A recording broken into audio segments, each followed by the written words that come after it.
மாணவர்களே, நாம் இந்த மதியம் செஷனை ஆரம்பிக்கலாம். தயவு செய்து வெளியே இருக்கிறவர்கள் நீங்கள் உள்ளே வரும்படி அன்போடு கேட்டுக்கொள்கிறோம். இந்த மதியமும் நமக்கு பாடல்கள் மற்றும் சாட்சி, ஒரு நாடகம், கிருபானன் அவர்கள் தேவனுடைய வார்த்தையை கொடுக்க இருக்கிறார்கள். ஆகவே தயவு செய்து வீடுகளில் இருக்கிறவர்கள், வெளியே நிற்கிறவர்கள் ஆலயத்திற்குள் வரும்படி உங்களை அன்போடு கேட்டுக்கொள்கிறோம். ஜெபம் செய்வோம். எங்களை அதிகமாய் நேசிக்கிற நல்ல ஆண்டவரே, நீர் கொடுத்த கிருபைக்காய் நன்றி செலுத்துகிறோம். காலை ஆராதனைக்காக உம்மை நன்றியோடு துதிக்கிறோம்.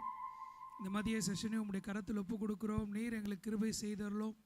உம்முடைய வல்லமையுள்ள கரம் எங்களை ஆண்டவரே ஆசீர்வதிக்கும்படியாக நாங்கள் ஜெபிக்கிறோம். உம்முடைய பிரசன்னம் எங்கள் மத்தியில் தாரும். இந்த மதிய செஷனை எங்களுக்கு ஆசீர்வதிங்க. எங்களோடு நீர் பேசும். உம்முடைய பரிசுத்த நாமத்தை நீர் உயர்த்தும். இயேசுவின் நாமத்தில் கேட்கிறோம் பிதாவே, ஆமென்.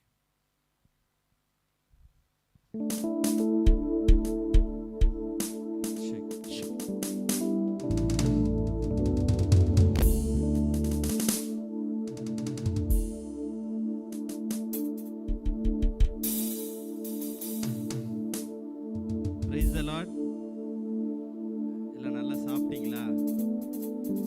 அப்பனா தூக்கம் வரும் இல்லையா? சரி, எல்லாரும் எந்திரிச்சு நின்று கொஞ்ச நேரம் பாட்டு பாடி ஆண்டவரை ஆராதிக்கலாம். ஆண்டவரை ஆராதிக்கலாம் எல்லாரும் சேர்ந்து.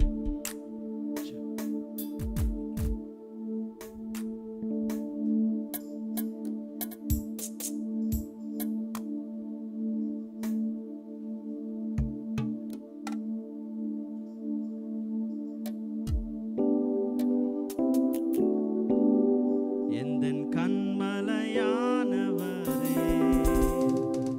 என்னை காக்கும் தெய்வம் நீரே. எந்தன் கண்மலையானவரே, என்னை காக்கும் தெய்வம் நீரே. கரங்களை தட்டி பாடலாம். வல்லமை மாட்சிமை நிறைந்தவரே, மகிமைக்கு பாத்திரரே. வல்லமை மாட்சிமை நிறைந்தவரே, மகிமைக்கு பாத்திரரே. ஆராதனை உமக்கே, ஆராதனை உமக்கே, ஆராதனை உமக்கே, ஆராதனை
கரத்தில் ஏந்தி எங்களை நடத்தி வந்திருக்கிறீர்.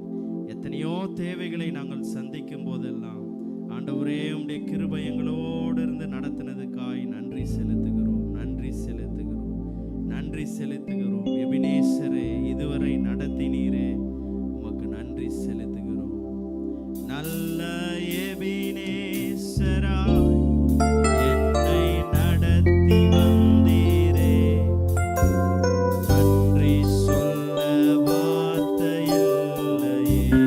நல்ல எபினேசர், நல்ல எபினேசராய் என்னை நடத்தி வந்தீரே, நன்றி சொல்ல வார்த்தை இல்லையே.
திறன் ஒன்றும் இல்லை அப்பா, எங்களுடைய தாளந்து ஒன்றும் இல்லை அப்பா, எங்களுடைய திறமை ஒன்றும் இல்லை அப்பா.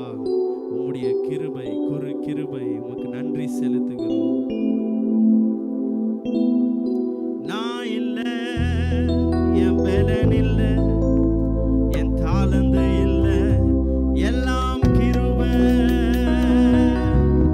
நான் இல்லை, என் பலன் இல்லை, என் டேலண்ட் இல்லை, எல்லாம் கிருபை. அல்லேலூயா. இன்னும் நான் அழியல, இன்னும் தோத்து போகல, ஆனாலும் வாழ்கிறேனே. போராட்டங்கள் முடியல, பாடுகளும் தீரல, ஆனாலும் இருக்கிறேனே. பண்ணமா இன்னும் நான் அழியல, இன்னும் தோத்து போகல, ஆனாலும் வாழ்கிறேனே.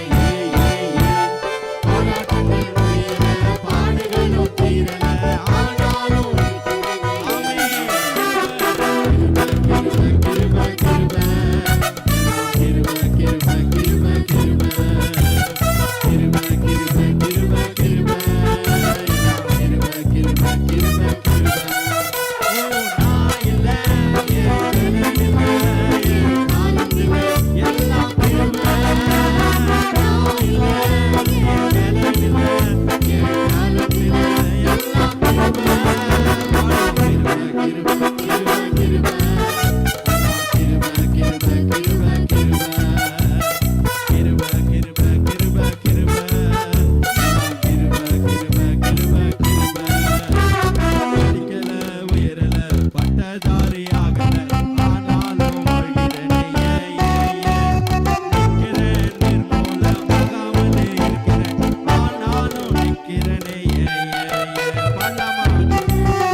அன்பானவர்களே, காலையில் நம்ம ஒரு டெஸ்டிமனி கேட்டோம் இல்லையா?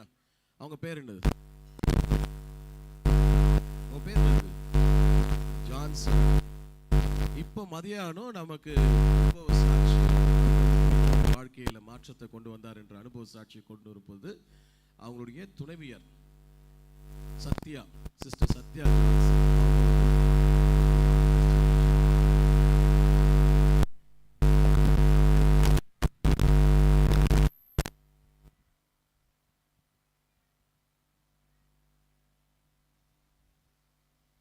கர்த்தருடைய நாமத்துக்கு சோஸ்திரம். நான் ஒரு அற்பமானது தான். பட் என்னுடைய வாழ்க்கையில் ஆனால் ஆண்டவர் செய்த காரியம் பெரியது. அதை உங்களோட நான் ஷேர் பண்ணிக்கிறேன். நாங்கள் வந்து ஒரு பக்கா ஹிந்து ஃபேமிலிஸ். அப்பாவும் சரி அம்மாவும் சரி இந்த கோயில் கட்டுறது ரொம்ப ஐதீகமாக இருப்பாங்க. அம்மா வீட்டு சைடில் பார்த்தா செத்தவங்களை எழுப்பி குறி கேட்குறது. ஸோ இந்த மாதிரி ரொம்ப டீப்பாக இருக்கக்கூடிய ஒரு ஹிந்து ஃபேமிலி பின்னணியிலேருந்து தான் ஆண்டவர் எங்களை தெரிந்து கொண்டார். ஸோ நான் எங்கள் வீட்டில் எங்கள் அப்பா எங்கள் அம்மா என்ன மூணு பொம்பளை பிள்ளைங்க. நான் தான் மூணாவது. எனக்கு மூத்தது 2 அக்காங்க. ஸோ 3 பேர் அப்பா நான். ஆனால் என்னுடைய 3வது வந்து ஜோசியக்காரர்கிட்ட போயிட்டு கேட்டாங்க, 3வது பையன் பிறக்குமா அப்படின்ட்டு. அவர் சொன்னார், மச்சத்தோட பையன்தான் பிறக்க போகுது அப்படின்னு சொல்லி சொன்னாங்க. பட் ஆனால் மச்சத்தோட பொண்ணாக நான் பிறந்தேன். நான் ஒரு அன்எக்ஸ்பெக்டட் சைல்டு தான் எங்களுடைய ஃபேமிலியை பொறுத்த வரைக்கும். எங்கள் அப்பா வந்து நான் பிறந்தும் போது என்னை வந்து பார்க்க கூட வரல. ஆனால் அப்படியே வளர்ந்துட்டு வந்தோம் 3 பேர். ஆண்டவரை பற்றி எனக்கு எப்போ தெரியும்னா, நான் 5th படிச்சுட்டு இருக்கும்போது எங்கள் வீட்டு பக்கம் அண்ணாச்சி வருவார். பக்கத்தில் நியர்பை சர்ச்லேருந்து வந்து சண்டே வந்து ஆண்டவரை குறித்து சொல்லுவாங்க. அது ஒன்றும். இன்னொன்று எங்கள் அம்மாச்சி வந்து எங்கள் மாமா வீட்டில் இருந்தாங்க. அவங்க வந்து ஆண்டவரை ஏற்றுக்கிட்டு அவங்க ஹோல் ஃபேமிலி ஆண்டவரோடு இருந்தாங்க. அப்போ அம்மாச்சி வரும்போது அவங்க வந்து எங்களுக்கு ஆண்டவரை பற்றி சொல்லுவாங்க. ஸோ எனக்குள்ள ஒரு பெரிய ஆழமான ஒன்று என்னென்னா, கடவுள்னால் அது ஜீசஸ் தான் அப்படின்ற ஒரு பெரிய ஆழமானது ஒன்று இருந்தது. என்னுடைய தேவைக்கு மட்டும் நான் போவேன். எக்ஸாம் டைமு எங்களுக்கு ஏதாவது ஒரு தேவைன்னா ஜீசஸ்கிட்ட போய் ப்ரேயர் பண்ணுவேன். மித்தபடி அவ்வளோதான், கம்ப்ளீட்டாக மறந்துடுவேன். ஸோ அந்த சண்டே கிளாஸ் எல்லாம் போயிட்டுருந்தேன். அதுவுமே 8th வரைக்கும் தான். அதுக்கப்புறம் வந்து பெரிய பிள்ளை ஆகிட்டோன்னு விடலை. அண்ணாச்சியும் எங்கள் ஏரியா பக்கம் வரதே இல்லை. ஸோ இதுக்கிடையில் எங்கள் மூத்த அக்காவை வந்து ஹிந்துவிலே கல்யாணம் பண்ணி கொடுத்துட்டோம். ஸோ அக்காவை கல்யாணம் பண்ணி கொடுக்குறதுக்கு முன்னாடி வந்து எங்கள் மாமா சொன்னார், நீங்கள் குடும்பமாக ஆண்டவருக்குள்ளே வந்துருங்க, மூத்த பொண்ணெல்லாம் ஹிந்துவில் கல்யாணம் பண்ணி கொடுக்காத அப்படின்னு சொல்லி எங்கள் மாமா சொன்னார். பட் எங்கள் அப்பா அதில் வந்து ரொம்ப தீவிரமாக இருந்தாங்க. எங்கள் அப்பா தான் அவங்க குடும்பத்தில் மூத்த பையன். ஸோ ரொம்ப தீவிரமாக இருந்ததுனால அதை அவங்க கொடுத்த அழைப்பை எங்கள் அப்பா நிராகரித்தாங்க. அக்காவை ஹிந்துஸ்லேயே கல்யாணம் பண்ணி கொடுத்துட்டோம். ஸோ அது எங்கள் அக்காவும் போய் அந்த வாழ்க்கையில் சந்தோஷமாக வாழல. எங்கள் மாமா வந்து ஒரு ஃபார்மாக ஒரு இடத்துல ஜாபில் இல்லை, ரொம்ப கஷ்டப்பட்டுச்சு. அவங்களும் பெரிய குடும்பம், ஆனால் பெரிய பணக்காரங்க. எங்களை கம்பேர் பண்ணும்போது அவங்க நல்லா வசதியானவங்க. அங்கே கொடுத்ததுனால ஃபினான்ஷியலாக நாங்களுமே ரொம்ப கஷ்டப்பட்டோம். ஸோ 6 வீடு இருந்ததில் 4 வீடை விற்றாங்க. ஸோ ஃபினான்ஷியலாக ரொம்ப நாங்கள் டவுன் ஆக ஆரம்பித்தோம். மூத்த அக்காவை கல்யாணம் பண்ணி கொடுத்தோம். வீட்டில் வந்து ரொம்ப கஷ்டம் பிரச்சனை இதுதான் ஓடிக்கிட்டே இருந்தது. நான் 8th வரும்போது எங்கள் 2வது அக்கா வந்து சென்னையில் வந்து நர்சிங்காக படிக்கிறதுக்கு வந்துட்டாங்க. ஸோ எனக்கு தேவைன்னா மட்டும் இயேசு கிறிஸ்துவக்கிட்ட போவேன், மற்றபடி எதுவுமே இல்லை. இப்படி தான் இருந்தது. ஸோ அக்கா வந்து இங்கே சென்னையில் வந்துட்டு நர்சிங் படிக்க வரும்போது அங்கே வந்து நம்ம இப்போ பாட்டு லீட் பண்ண ஃப்ரான்சிஸ் பிரதருடைய பெரியம்மா வந்து அவங்கள வந்து சர்ச்சுக்கு கூட்டிகிட்டு போனாங்க, சகவாசத்துக்கு கூட்டிகிட்டு போனாங்க. அவங்க மூலயமா அக்கா வந்து ரெகுலராக போக ஆரம்பிச்சிச்சு. ஸோ அக்கா வந்து என்ன பண்ணோன்னா, எனக்கு லெட்டர் அனுப்பும், நீ இந்த மாதிரி நம்ம வீட்டில் இருக்கிற கஷ்டம் எல்லாம் எழுதி வச்சு ஜெபம் பண்ணு அப்படின்னு சொல்லி எங்கள் அக்கா வந்து எனக்கு எப்போயுமே அந்த லெட்டரில் எழுதி அனுப்பும். எனக்கு மட்டும் பர்சனலாக ஒரு லெட்டர் போடும். அது கூட எங்கள் அப்பாவுக்கு தெரியாது. எங்கள் அப்பா ரொம்ப ஐதீகமாக இருப்பாங்க. ஸோ நான் அதை நோட் பண்ணிக்குவேன். எங்கள் அக்கா என்னென்ன சொல்லுதோ அதெல்லாம் அப்படியே ஆண்டவர் தான் எனக்கு அந்த இருதயத்தை கொடுத்தாரு. ஸோ அதே மாதிரி எழுதி வச்சுட்டு ஜெபம் பண்ண ஆரம்பித்தேன்.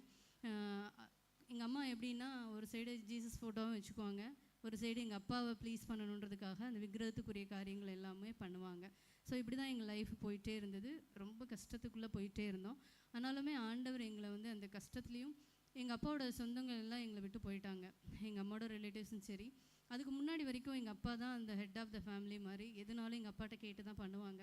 ஸோ நாங்கள் அந்த கஷ்டத்துக்குள்ளே போக ஆரம்பித்தோன்னொன்னே சொந்தங்கள் எல்லாம் எங்களை விட்டு விலக்கிட்டாங்க. ஸோ ஆனால் எங்கள் அப்பாவுமே ரொம்ப ஃபிசிக்கலாகவும் சரி மென்டலாகவும் ரொம்ப டவுனாக தான் இருந்தாங்க. ஸோ நாங்கள் வந்து நானே எங்கள் அக்கா 2வது அக்காவும் எழுதி வச்சு ஜெபிக்க ஆரம்பித்தோம். உண்மையிலே அந்த ஜெபிக்கிற ஜெபம் வந்து எங்கள் கஷ்டத்தில், எங்களுடைய கட்டுகளில் ஆண்டவர் எங்களை விடுவிக்கிறத நாங்கள் ஃபீல் பண்ணோம். ஸோ அது எங்கள் அம்மாவுக்கு தெரியும். எங்கள் அம்மா ப்ரேயர் பண்ணுறதுக்கெல்லாம் அலோவ் பண்ணுவாங்க. எங்கள் அம்மாவும் அதை ஃபீல் பண்ணாங்க, இந்த பிள்ளைங்க ஜெபிக்கும் போது சம்திங் நம்ம ஃபேமிலியில் நடக்குது அப்படின்னு சொல்லிட்டு. ஸோ அக்கா அதே மாதிரி லீவு வரும்போதெல்லாம் பாட்டு சொல்லி கொடுக்கும். ஒரே ஒரு பைபிளை மட்டும் கொண்டு வரும். அந்த பைபிளையுமே நாங்கள் எங்கள் வீட்டில் ஒழிச்சு வச்சுக்குவோம். ஒழிச்சு வச்சுட்டு தான் எங்கள் அப்பாவுக்கு தெரியாமல் 3 பேர் சேர்ந்து ஜெபம் பண்ணுவோம். எங்கள் அப்பா வர்றாங்க அப்படின்னா எல்லாத்தையும் எடுத்து பேக் பண்ணி வச்சுருவோம். எங்கள் அப்பா அந்த விக்கிரகத்துக்கு முன்னாடி நிற்கணும், திருநீர் பூசணும், அதெல்லாம் ரொம்ப கம்பல் பண்ணுவாங்க. ஸோ இப்படி தான் எங்கள் லைஃப் போயிட்டே இருந்தது. 10th வரும்போது நான் ரொம்ப சினிமா இந்த மாதிரி காரியங்கள்லாம் ரொம்ப அடிக்ட் ஆகிட்டு ஒரு நாளைக்கு 3 படம்னாலும் சரி கண்டினியூவாக பார்த்துட்ருப்பேன். இப்படி தான் இருந்தது. ஸோ 12th முடித்த உடனே காலேஜ் ஜாயின் பண்ணணும். இதுக்கிடையில் மூத்த அக்கா வாழ்க்கையிலையும் பயங்கர பிரச்சனை, அதுவும் கஷ்டப்பட்டுக்கிட்டே தான் இருந்தது. 2வது அக்காவும் காலேஜ் முடித்து, அப்போ தான் 12th நான் முடிக்கிறேன், அக்காவும் காலேஜ் முடித்து மதுரைக்கு வந்தாங்க. ஸோ நாங்கள் டிசைட் பண்ணோம், போதும் நமக்கு நம்மளுடைய கஷ்டத்தில் நமக்கு ஒரு செவி கொடுக்காத ஒரு கல்லையும் மண்ணையும் நம்ம ஏன் வணங்கணும் அப்படின்னு சொல்லிட்டு எங்கள் அம்மா, நான், எங்கள் அக்கா 3 பேரும் டிசைட் பண்ணோம். அப்பாவுக்கு தெரியாமல் எப்படியாவது சர்ச்சுக்கு போகலாம் அப்படின்னு சொல்லிட்டு நான் கரெக்டாக 12th முடிச்சுட்டு ஃபார்மசி ஜாயின் பண்ணலான்னு சொல்லி அந்த பீரியடில் காலேஜில் அப்ளை பண்ணிவிட்டு நவம்பர் வரைக்கும் அப்போ சும்மா தான் வீட்டில் தான் இருந்தேன். அந்த நவம்பரில் தான் அவங்க கால்ஃபர் பண்ணுவாங்க, அது வரைக்கும் வெயிட் பண்ணிகிட்டு இருந்தேன். ஸோ அந்த பீரியட், அந்த வெயிட்டிங் பீரியட் நான் என்ன டிசைட் பண்ணியிருந்தேன்னா 12th மார்க்கு கம்மியாகிடுச்சுன்னா அக்கா வந்து மெடிசனில் அதான் நர்சிங் படித்தனால எங்களுக்கு டேப்லெட்ஸ் எல்லாம் கொண்டு வரும். ஸோ அதில் அவில் டேப்லெட் குளோரோஃபுலோரமின்னு சொல்லிட்டு அது ஒரு ஸ்டிப்பு எடுத்து வச்சுக்கிட்டேன். ஸோ இன்கேஸ் நம்ம 12th மார்க் கம்மின்னா அதை நம்ம போட்டுக்கணும், நம்ம லைஃப்பை முடிச்சுக்கலாம், வேண்டாம். ஏன்னா ஆல்ரெடி வீட்டில் கஷ்டம் போயிட்டே இருக்குது, ரொம்ப கஷ்டமாக இருக்குது, இதில் நம்ம வேறு அவங்கள கஷ்டப்படுத்தக்கூடாதுன்ற அந்த ஒரு தாட்டு. ஸோ அந்த ஸ்ட்ரிப் எடுத்து வச்சுட்டேன். ரிசல்ட்டும் பார்த்திங்கன்னா நான் எக்ஸ்பெக்ட் பண்ண அளவுக்கு மார்க் இல்லை, அரௌண்ட் 800 தான். ஸோ அப்போ நம்ம 3 டைம்ஸ் நான் ட்ரை பண்ணேன். உண்மையிலேயே ஆண்டவர் என்னை முன்குறிச்சனால தான் நான் இப்போ உயிரோடு இருக்கேன். 3 டைம்ஸ் நான் எப்பப்பெல்லாம் அந்த டேப்லெட் எடுத்து வீட்டில் யாரும் இல்லாத போது எடுத்து சாப்பிட்டலாம் போதும். ஏன்னா அந்த வெயிட்டிங் பீரியட் எனக்கு ரொம்ப கஷ்டமாக இருந்தது. என்னுடைய ஃப்ரெண்ட்ஸ் எல்லாருமே காலேஜ் போனாங்க, நான் மட்டும் வீட்டில் இருக்கேன்னு எனக்கு ரொம்ப கஷ்டமாக இருந்தது. ஸோ அப்போ எப்போல்லாம் நான் அதை சாப்பிட்லான்னு நினைக்கிறேனோ அப்போல்லாம் வந்து யாராவது ரிலேட்டிவ்ஸோ இல்லை ஃப்ரெண்ட்ஸோ வந்து எங்கள் வீட்டு டோரை தட்டி என்கிட்ட வந்து பேசுவாங்க. அது அப்படி கம்ப்ளீட்டாக அந்த சுச்சுவேஷனே மாறிடும். அந்த மாதிரி ஆண்டவர் என்னை 3 டைம்ஸ் என்னை காப்பாற்றினார். ஸோ அந்த வெயிட்டிங் பீரியடில் அப்போ தான் அந்த டியூரேஷனில் கரெக்டாக எங்கள் அத்தை வீட்டிலேருந்து வந்தாங்க, சகவாசத்துக்கு கூட்டிகிட்டு போனாங்க. சர்ச் ஒரு ஃபாலோஅப் எங்களுக்கு இந்த சர்ச்சை காமிச்சு கொடுத்தாங்க, LEF சர்ச்சை. ஸோ அதை நானும் எங்கள் அக்கா எங்கள் அம்மா 3 பேர் மட்டும் போக ஆரம்பித்தோம். ஸோ அங்கே கேட்ட சத்தியம் பாவனா என்னன்றது, பொய் பேசுவது, அந்த திருடுறது, எங்கள் அம்மா காசையே நான் எடுத்துக்குவேன், அதெல்லாம் எனக்கு தப்புன்னு தெரியவே இல்லை. உண்மையிலேயே அங்கே போனதுக்கப்புறம் தான் அந்த சினிமா பார்க்குறது, நாடகம் பார்க்குறது, இதெல்லாமே கூட நம்மளுடைய பாவத்துக்குள்ளே நம்மளை லீட் பண்ணுத அங்கே போனதுக்கப்புறம் தான் நான் ரியலைஸே பண்ணேன். இதெல்லாம் பாவன்றதே நான் அங்கே தான் உணர்ந்துக்கிட்டேன். உண்மையிலேயே ஆண்டவர் பிள்ளைங்களுடைய அந்த அன்பு, எங்களுடைய அந்த கஷ்டத்தில் எங்களை சுற்றி எல்லாரும் போனபோது அவங்க காட்டின அந்த அன்பு, இதெல்லாமே தான் எங்களை உண்மையிலே ஆண்டவருக்குள்ளே இன்னும் பாண்டேஜாக கிட்ட கொண்டு போச்சு. ஸோ நாங்கள் 3 பேர் மட்டும் போக ஆரம்பித்தோம். அப்புறம் எங்கள் அப்பா அதுக்கு மட்டும் பெர்மிஷன் கொடுத்தாங்க. ஏன்னா எங்கள் அப்பாவுமே ரியலைஸ் பண்ணாங்க, இவங்க ஜெபிக்கிறாங்க, சம்திங் நம்ம ஃபேமிலியில் மூவ் ஆகிட்டுருக்கு அப்படின்ட்டு. ஸோ நாங்கள் போக ஆரம்பித்தோம். அந்த இதில் வந்து ரிட்ரீட்டுக்கு நான் போனேன். அங்கே 2004 போகும்போது நான் ஜெபம் பண்ணேன், ஆண்டவரே நான் அடுத்த வருஷம் இங்கே வரும்போது ரட்சிக்கப்பட்டு தான் வரணும்னு சொல்லிட்டு. ஸோ அதே மாதிரி ஆண்டவர் எனக்கு எல்லா காரியங்களையும் சரி செய்ய உதவி செஞ்சார். ரிட்ரீட் முடித்து வந்து வித்தின் வீக்குள்ளே எல்லா காரியங்களையும் சரி செய்து ஆண்டவர் எனக்கு ரட்சிப்பின் வசனம் லூக்கா 15:24 கொடுத்தாரு. இவன் மரித்தான் உயிர்த்தான், காணாமல் போனான் காணப்பட்டான்னு சொல்லிட்டு ஆண்டவர் என்னோட பேசினார். ஸோ ரொம்ப சந்தோஷமாக இருந்தது. எங்கள் வீட்டில் ஆண்டவர், நான் ஒரு அன்எக்ஸ்பெக்டட் சைல்டாக இருந்தாலும் ஆண்டவர் என்ன எங்கள் வீட்டில் முதல்ல தெரிஞ்சு கொண்டார். அது எனக்கு ரொம்ப பெரிய சந்தோஷம். ஸோ அப்புறம் எங்கள் அக்கா ரசிக்கப்பட்டாங்க, அப்புறம் எங்கள் அம்மா ரசிக்கப்பட்டாங்க. ஸோ இப்படி போயிட்டுருக்கும்போது மூத்த அக்கா வீட்டிலேருந்து ஒரு பேட் நியூஸ், எங்கள் மாமா வந்து ஆக்சிடெண்ட்டில் இறந்துட்டார் அப்படின்னு சொல்லிட்டு, மூத்த அக்காவோட வீட்டுக்காரு. ஸோ அப்போ அக்காவையும் பிள்ளைங்களையுமே நாங்கள் மதுரைக்கு கூட்டிகிட்டு வந்தோம். அக்கா சென்னையில் தான் கல்யாணம் பண்ணி கொடுத்துருந்தோம். உண்மையிலே அந்த சுச்சுவேஷனில் எங்களை ஆண்டவர் தெரிஞ்சுக்கொள்ளட்டுனா குடும்பமாக கொலாப்ஸ் ஆகிருப்போம். எங்கள் அப்பா ஏன்னா எங்கள் மூத்த அக்கா மேலே ரொம்ப அன்பாக இருப்பாங்க, எங்கள் அப்பா ரொம்ப உடஞ்சிட்டாங்க. ஸோ அந்த இன்ஸ்டண்ட்டுக்கு அப்புறம் தான் எங்கள் அப்பாவுமே சர்ச்சுக்கு வர ஆரம்பித்தாங்க. ஸோ ஆண்டவர் என்ன ரசித்தார். என்னுடைய லைஃப்பில் பார்த்தா அதுக்கப்புறம் BSc மேக்ஸ் ஜாயின் பண்ணி BSc MSc முடித்தேன், ஸ்கூலில் ஒர்க் பண்ணேன். ஸோ இப்படி மூவ் ஆகிட்டு இருக்கும்போது காலேஜ் முடிச்சுட்டு ஒரு 5 இயர்ஸ் நான் வேலை பார்த்துட்டு இருக்கும்போது சரி மேரேஜுன்னு வரும்போது மூத்த அக்காவை தான் ஹிந்துஸில் கல்யாணம் பண்ணி கொடுத்துட்டோம்னு சொல்லிட்டு 2வது அக்காவை நானும் ரொம்ப ஸ்டாண்ட் பண்ணோம். எங்கள் அப்பா கூட பிறந்தவங்க 4 அத்தைங்க. அப்போ மூத்த அக்கா வீட்லேயுமே எங்கள் மாமா கூட பிறந்தவங்க 4 பசங்க. ஸோ அவங்க கேட்டாங்க, அக்கா வந்து கவர்மெண்ட் ஜாப் அக்காவுக்கும் கிடச்ச உடனே ஸோ எல்லாருமே கேட்டாங்க. அக்காவுமே ஃபார்மாக இருந்தது. நானுமே வந்து உண்மையிலே அந்த வாலிபத்தில் ஆண்டவர் கொடுத்த அந்த பலன் தான், செஞ்சால் கடவுள் சித்தம் தான் செய்யணும். ஏன்னா அந்த விக்கிரகத்துக்குள்ளே எங்கள் அக்கா பட்ட அந்த கஷ்டமே போதும், வேண்டாம், நான் கஷ்டமோ நஷ்டமோ நான் என் கடவுள் சித்தத்துக்குள்ளே இருக்கணுன்றதில் நானும் எங்கள் அக்கா ஃபார்மாக இருந்தோம். எங்கள் அக்காவுக்கும் கடவுள் கிருபையில் ஆண்டவர் அறிஞ்ச ஒரு மாப்பிள்ளை கிடச்சாங்க, கல்யாணம் பண்ணாங்க. ஸோ எனக்குமே வந்து நான் ஜெபம் பண்ணது என்னென்னா, ஆண்டவர் எனக்கு எங்கள் அக்காவுக்கு மூத்த அக்காவுக்கு 2 பொம்பளை பிள்ளைங்க. ஸோ ஆண்டவரே எனக்கு வரக்கூடியவர் வந்து அவரில் நான் உம்முடைய அன்பை பார்க்கணும், எங்கள் அக்கா பிள்ளைங்களுக்கு ஒரு நல்ல தகப்பனாக இருக்கணும்னு சொல்லிட்டு. ஸோ அதே மாதிரி ஆண்டவர் எனக்கு நல்ல ஒரு கணவரை கொடுத்தாரு. ஸோ அந்த பிள்ளைங்களெல்லாம் நல்லா பார்த்துக்குவார் அன்போடு. ஸோ கல்யாணம் ஆகிடுச்சு. ஸோ கடவுள் சித்தம் செஞ்சுட்டோம், ரொம்ப சந்தோஷமாக இருந்தேன். பட் எனக்கு குழந்தைன்னு வரும்போது நான் பிஃபோர் மேரேஜே வந்து பிசிஓடினால ட்ரீட்மெண்ட் எடுத்திருந்தேன். ஸோ அதனால் எனக்கு ஒரு 3 மந்த்துக்கிட்ட டிலே ஆச்சு. எங்கள் ரிலேட்டிவ்ஸ் எல்லாம் கேட்க ஆரம்பித்தாங்க. ஸோ நான் பயந்துட்டேன், ஒருவேளை நமக்கு குழந்தை இருக்காது போல் அப்படின்னு சொல்லிட்டு ரொம்ப பயந்துட்டேன். ஸோ நான் சர்ச்சுக்கு போயிருந்தேன் ஃப்ரைடே. அப்போ மிட்வீக் ப்ரேயர் அப்போ கிருபான ஜபத்தில் சொன்னாங்க, அதான் குழந்தை இல்லைன்றவங்களுக்கு ஆண்டவரே சாமுவேலை கொடுங்க அப்படின்னு சொல்லி ஜெபம் பண்ணாங்க. ஸோ நானும் கார்டு போட்டு பார்த்துக்கிட்டே இருந்தேன். 30 days 35 days அப்போ ஆல்மோஸ்ட் இருக்கும். ஸோ அண்ணன் ஜெபம் பண்ணார், நான் அதை பிடிச்சி தான் ஜெபம் பண்ணிக்கிட்டே இருந்தேன். ஸோ நெகட்டிவாக இருந்தது தான். பட் ஆனால் எனக்கு நான் அது கம்ப்ளீட்டாக விட்டுட்டேன். ஒரு 3 மந்த்துக்கு அப்புறம் எனக்கே சிம்டம்ஸ் எல்லாம் பார்த்துட்டு தான் நான் ஹாஸ்பிட்டல் போனால் அது பாசிட்டிவ் பேபி இருக்குது அப்படின்னு சொல்லி சொன்னாங்க. ஸோ எனக்கு ஆண்டவர் ஃபஸ்ட்டு பேபி சாமியில் கொடுத்தாரு. 2வது பையன் ஒரு அன்எக்ஸ்பெக்டட் தான். அவன் நாங்கள் எதிரே பார்க்கல, கடவுள் கிருபையாக அவனை எங்களுக்கு கொடுத்தாரு, ஜோஷுவாவை. பேர் முதற்கொண்டு ஆண்டவர் கிளியராக என்னோட பேசினார். ஸோ ரெண்டுமே எனக்கு சி செக்ஷன் தான், சர்ஜரி. ஸோ முடிச்சுட்டு சரி 2 பசங்க கடவுள் கிருபையாக கொடுத்தாரு சொல்லி சந்தோஷமாக மூவ் ஆகிட்டு இருக்கும் போது பார்த்திங்கன்னா கரெக்டாக 2வது டெலிவரி ஆகி எனக்கு அம்பிளிக்கல் ஹெர்னியா எரப்ட் ஆயிடுச்சு. ஸோ அது வந்து ரொம்ப எனக்கு பெயின்ஃபுல்லாக இருக்கும். தொப்புள் வந்து வெளியில் வர மாதிரி இருக்கும். ஹெர்னியா வந்துடுச்சு. ஸோ என்னால் நல்லா சாப்பிட முடியாது, குழந்தைய கூட என்னால் தூக்க முடியாது, ஒரு சைடாக திரும்பி படுக்கவே முடியாது, படுத்தா ஃப்ளாட் பொசிஷனில் தான் இருக்கணும். இப்படியே தான் இருந்தது. ரொம்ப கஷ்டப்பட்டேன். ஏன் ஆண்டவரே 2 சி செக்ஷன். மதுரைக்கு டெலிவரிக்கு மட்டும் போவேன். 2 மந்த்துக்கு அப்புறம் மறுபடியும் நான் சென்னைக்கு வந்துடுவேன், ஏன்னா ஹஸ்பண்ட் இங்கே இருக்கிறனால. ஸோ நான் எப்படி நான் பிள்ளைங்களை கஷ்டப்படுவேனே, எனக்கு ஏன் இது கொடுத்தீங்க, நிறைய கொஸ்டின்ஸ் எனக்குள்ளே இருந்தது. ஆனாலுமே அந்த ஹர்னியாலையும் ஆண்டவர் எனக்கு பலன் கொடுத்தார். 2 பிள்ளைங்க இப்போ யோசித்து பார்த்தாலும் உண்மையிலே ஆண்டவருடைய வார்த்தை தான். ஐசாயா 41:10 சொன்னது போல், பயப்படாத, நான் உடனே இருக்கேன், திகையாதே, நான் உன் தேவன், நான் உன்னை பலப்படுத்தி உனக்கு சகாயம் பண்ணுவேன், என் நீதியின் வலது கரத்தினால உன்னை தாங்குவேன். இந்த வசனம் தான் இப்போ வரைக்கும் என்னுடைய எல்லா பலகீனத்துலேயும் நான் அது பைகாட் பண்ணிக்கிட்டே இருப்பேன். ஸோ அந்த 2 பிள்ளைங்களை வளர்க்குற காரியத்துலையும் சரி. அதுக்கப்புறம் சர்ஜரி பண்ணலாம் பிளான் பண்ணி சர்ஜரி முடித்தோம். ஃபஸ்ட்டு அம்பிளிக்கல் ஹெர்னியா முடிஞ்சு, அந்த ஹெர்னியா சர்ஜரி முடிஞ்சு கரெக்டாக பார்த்திங்கன்னா ஒரு 4 மந்த்லேயே மறுபடியும் மேலே ஹெப்பிஹாஸ்டிக் ஹெர்னியான்னு சொல்லிட்டு மறுபடியும் ஒரு குடல் இறக்கம், அந்த இது மறுபடியும் வந்துருச்சு. என்னால் உண்மையிலே நான் ஃபிசிக்கலாகவும் சரி மென்டலாகவும் சரி ரொம்ப டிப்ரெஷன் ஆகிட்டேன். ஆண்டவரே, எனக்கு ஹெர்னியான்றது சிம்பிளாக இருந்தாலும் என்னால் என்னுடைய ஃபேமிலியை ரன் பண்ணவே முடியல, என் பிள்ளைங்களை டேக் ஓவர் பண்ண முடியல, ரொம்ப கஷ்டப்பட்டேன். ஆனால் உடம்பெல்லாம் ஃபிட்டாக இல்லை, அவங்களால இப்போதைக்கு சர்ஜரியை தாங்க முடியாதுன்னு சொன்னனால ஒரு 1 year வந்து எனக்கு கேப் எடுத்துக்கலாம்னு சொல்லி டாக்டர் அட்வைஸ் பண்ணாங்க. ஸோ அந்த 1 yearம் வந்து எனக்கு வந்து ரொம்ப கஷ்டமாக இருந்தது. இது ஏன் இப்படி ரெக்கரண்ட் ஆகிட்டே இருக்குது, இந்த சர்ஜரி முடிஞ்சாலும் மறுபடியும் ரெக்கரண்ட் ஆயிருமா, என் லைஃப் என்ன ஆகும் அப்படின்னு. ஆனால் உண்மையிலே எங்கள் சர்ச் வந்து எனக்கு ஒரு பெரிய ப்ரிவிலேஜ்.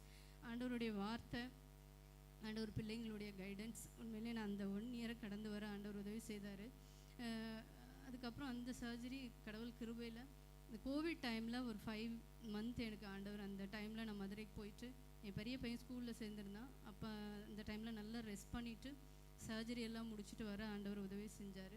ஸோ 2 பசங்களும் வளர்ந்து வரும்போது என் 2வது பையனுமே பார்த்திங்கன்னா மேலேருந்து அப்ஸ்டர்ஸில் ஒரு ஏறி ஒரு பாத்ரூம் மேலே ஏறலான்னு ட்ரை பண்ணதில் சின்ன பையன் விழுந்து கை வந்து இந்த இடத்துல எல்போவில் 3 பீஸா ஸ்ப்ளிட் ஆகிடுச்சு. ஸோ அவன் விழுகும் போதும் கடவுள் கிருபையாக அவன் தலையில் எதுவும் அடிபடாமல் காத்துக்கிட்டாரு. ஸோ ஆண்டவர் இம்மட்டும் என் வாழ்க்கையில் எவ்வளோ கஷ்டத்தை கடந்தாலும் உண்மையிலே என் ஆண்டவர் மட்டும் என்னுடைய லைஃப்பில் இல்லாட்டினா நான் இப்போ இருந்திருக்கவே மாட்டேன்னு தான் சொல்லணும். ஏன்னா உண்மையிலே ஆண்டவர் தான் என்னுடைய இவ்வளோ சுச்சுவேஷனில் எனக்கு நல்லவராக இருந்து அவருடைய வார்த்தையை கொடுத்து என்னை காத்து வந்தார், எனக்கு நல்ல சபையை கொடுத்தாரு. நான் அது ஒன்று சொல்லணும். ஏன்னா நான் ஆண்டவரை ஏற்றுக்கிட்டோன்னு கம்ப்ளீட்டாக எங்களுடைய சொந்தங்கள்லாம் எங்களை ஒதுக்கிச்சாங்க. நாங்கள் யார் யாரெல்லாம் இழந்தோமோ அது எல்லாத்தையும் ஆண்டவர் பிள்ளைங்க மூலியமாக கொடுத்தாரு. எங்கள் சபையில் நல்ல ஒரு போதகர்னு சொல்ல மாட்டேன், நான் கிருபானனை அண்ணனை தான் சொல்லுவேன். மோசஸ் பிரதர், ஃப்ரான்சிஸ் பிரதராக இருக்கட்டும், நல்ல ஒரு பாண்டேஜாக எனக்கு ஆண்டவர் வந்து எங்கள் சொந்தங்களே நினைக்காத அளவுக்கு நல்ல ஒரு சபையை எனக்கு கொடுத்தாரு. என் பிள்ளைங்களும் அவங்க வளர்ந்து வராங்க. ஸோ தொடர்ந்து எனக்காகவும் பிள்ளைங்களுக்காகவும் ஜெபம் பண்ணிக்கோங்க. தேங்க்யூ.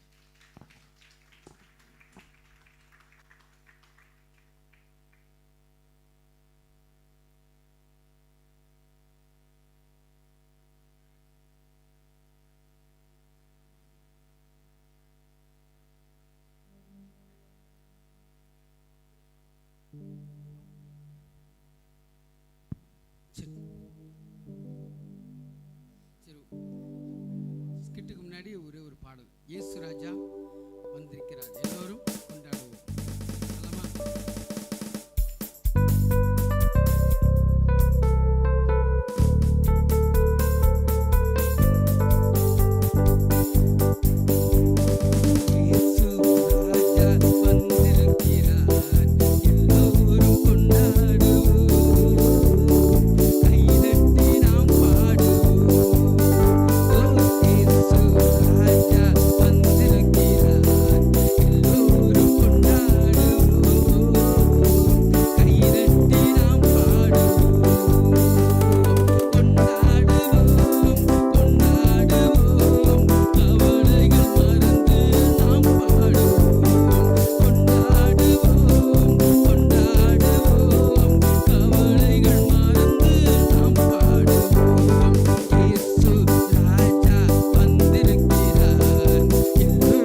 Check.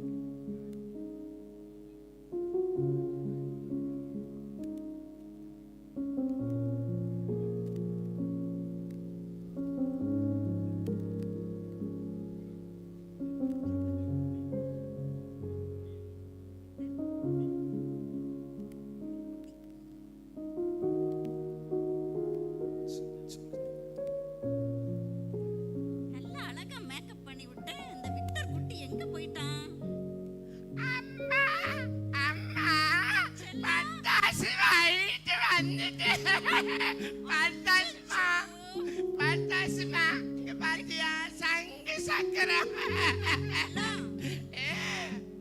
பட்டாசுலாம் நம்ம வெடிக்க கூடாது.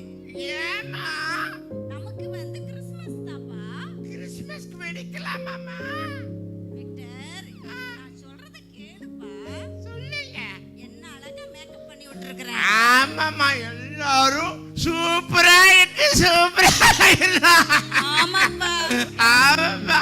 எனக்கு பிள்ளைகளே இல்லையா, அதனால என் பையனை பொண்ணு மாதிரி அழகு பார்க்கணும்னு அழகு பண்ணிருக்கிறேன். ஆமாமா, ஆமாமா, உனக்கு பிடிச்சிருக்கா?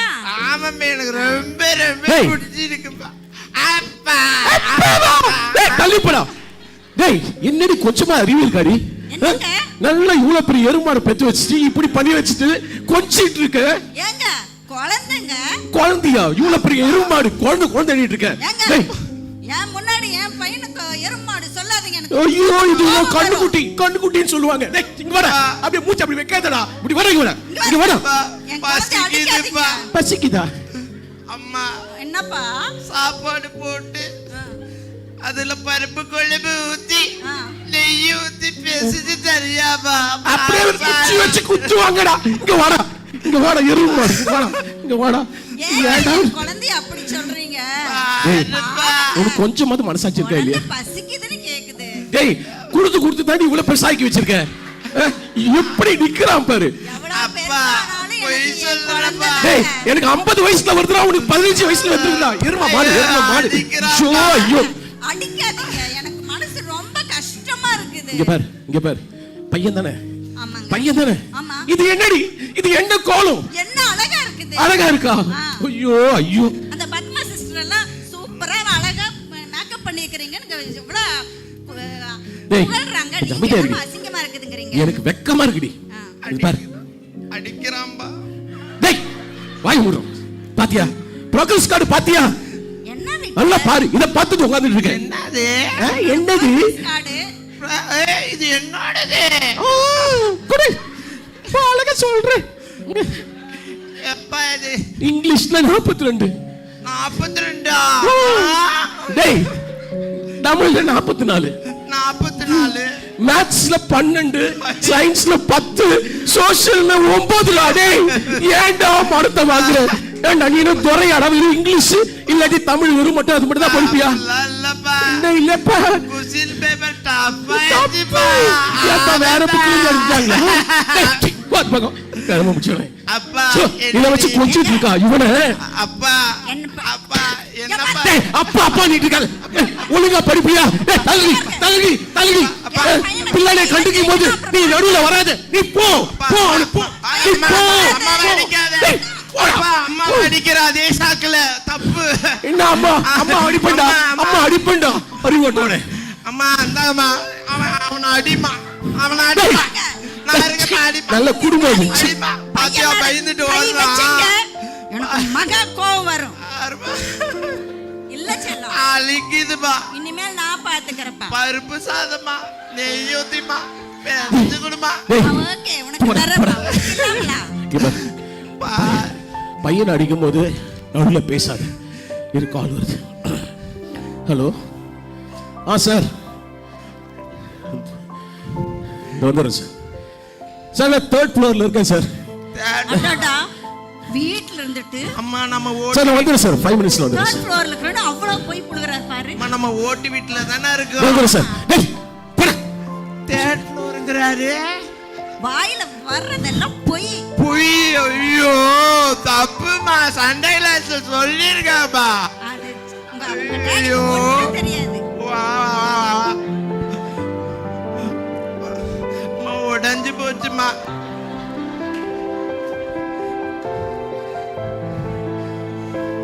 சரி அம்மா சாப்பாடு போடுறேன். அதுக்கு முன்னாடி ஃபீல் ஆயிருக்கல. ஆமா.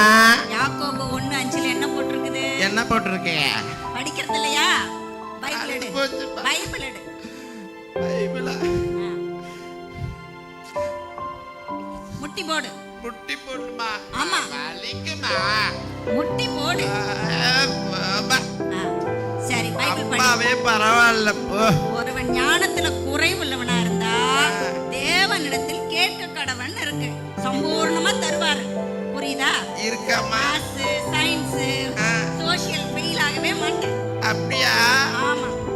சரி இப்போ ஒழுங்கா பைபிள் படிச்சு ஜெபம் பண்ணணும். புரியுதா? சரிம்மா. நீ ப்ரேயர் பண்ணு.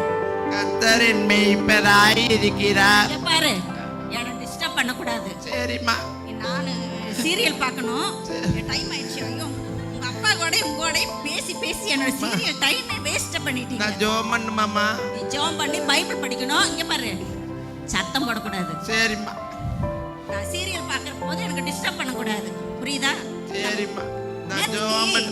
இந்த மாமியார் மருமகள் சண்டை எதுல முடிஞ்சது? தொடரும்னு போட்டு முடிச்சிட்டான். Jesus thank you. அச்சச்சோ. வா. ஐயோ இந்த மாமியார்காரி மருமகளை போட்டு என்னம்மா கொடுமை பண்றா. ஐயோ Please, என்ன அடி அடின்னு அடிக்கிறாளே. please, Jesus. நான் சீரியல் பார்க்கும்போது நீ ஜெபம் பண்ணணும். என்ன டிஸ்டர்ப் பண்ணாத. விடு. இங்க பாரு, பைபிள் பைபிள் படி. Jesus. Jesus. அப்பா அழாதம்மா. நாட்டி அடிக்குமாமா? எப்படி போட்டு அடி அடின்னு அடிக்கிறா. மாமியாரம்மா? ஐயோ எப்படி எங்க அம்மா அழுகிற பாரு. அம்மா இதெல்லாம் கொடுமைமா, இதெல்லாம் சும்மா விடக்கூடாதுமா. டேடி வந்தா சொல்லிக்கணும் நாட்டிய. ஆமாம்மா இதெல்லாம் தப்புமா. ஜெபம் பண்ணு. Thank you. என்னமா பண்ற? ஆமாம்மா. சித்தி சீரியல்ல அடுத்தது என்ன ஆகுமோ தெரியலையே. ஆமாம்மா அப்படியே மேல தள்ளுமா. சிங்சாங் போடுறாமா. சிங்சாங்மா சிங்சாங். சிங்சாங்கா வேணும்.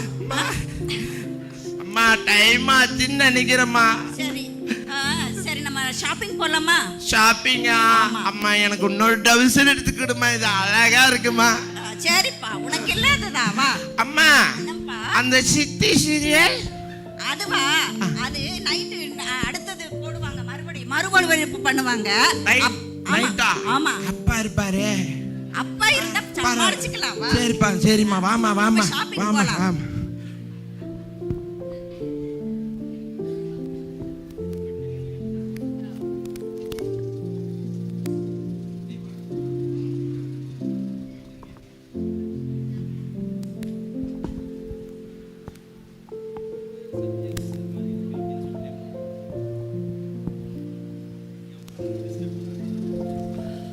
யாரு? நம்ம சத்யா சிஸ்டர் மாதிரி இருக்காங்களே. என்ன மாதிரி இருக்காங்க? அவங்க தான் பார்த்தா தெரியல. சிஸ்டர் என்ன சோகமா இருக்கீங்க? அதை ஏன் கேட்குறீங்க சிஸ்டர்? வீட்டில் ஒரே பிரச்சனை, அப்புறம் எப்படி சந்தோஷமா இருக்க முடியும்? என்ன பிரச்சனை சிஸ்டர் உங்களுக்கு? நீங்க யாருமே வந்து என்னை விசாரிக்கவே இல்லை. வீட்டில் பண்ண குறும்பலம் பண்ணாத. எங்க வீட்டுக்காரோட பெரிய பிரச்சனையா இருக்கு சிஸ்டர். அப்படி என்ன பிரச்சனை பண்றாரு? அவர் வருவாரு, அவர்கிட்டே கேளுங்க. ஏங்க சிஸ்டர் ரொம்ப சோகமா இருக்காங்க. சிஸ்டர் நீங்க ஏன் சிஸ்டர் கவலைப்படுறீங்க? உங்க குடும்பத்துக்காக நாங்க ரொம்ப கஷ்டப்படுத்துறாரு. அதான் நம்ம ஜெபம் பண்ணிட்டு இருக்கேன்றத சொல்ல வரேன். உங்களுக்காக ஜெபம் பண்றேன் சிஸ்டர். நீங்க ஒன்றும் கவலைப்படாது. என்ன பிரச்சனை பண்றாரு? அவர் வருவாரு பிரதர், அவர்கிட்ட இருங்க கேளுங்க. இருங்க. நீங்க சொல்றதை பார்த்தா அவரை நான் உடனே கூப்பிடணும் போல இருக்கு. ஹலோ ஜான்சன், ஹலோ ஹலோ அண்ணா வந்து வாங்க வாங்க வாங்க வாங்க வாங்க.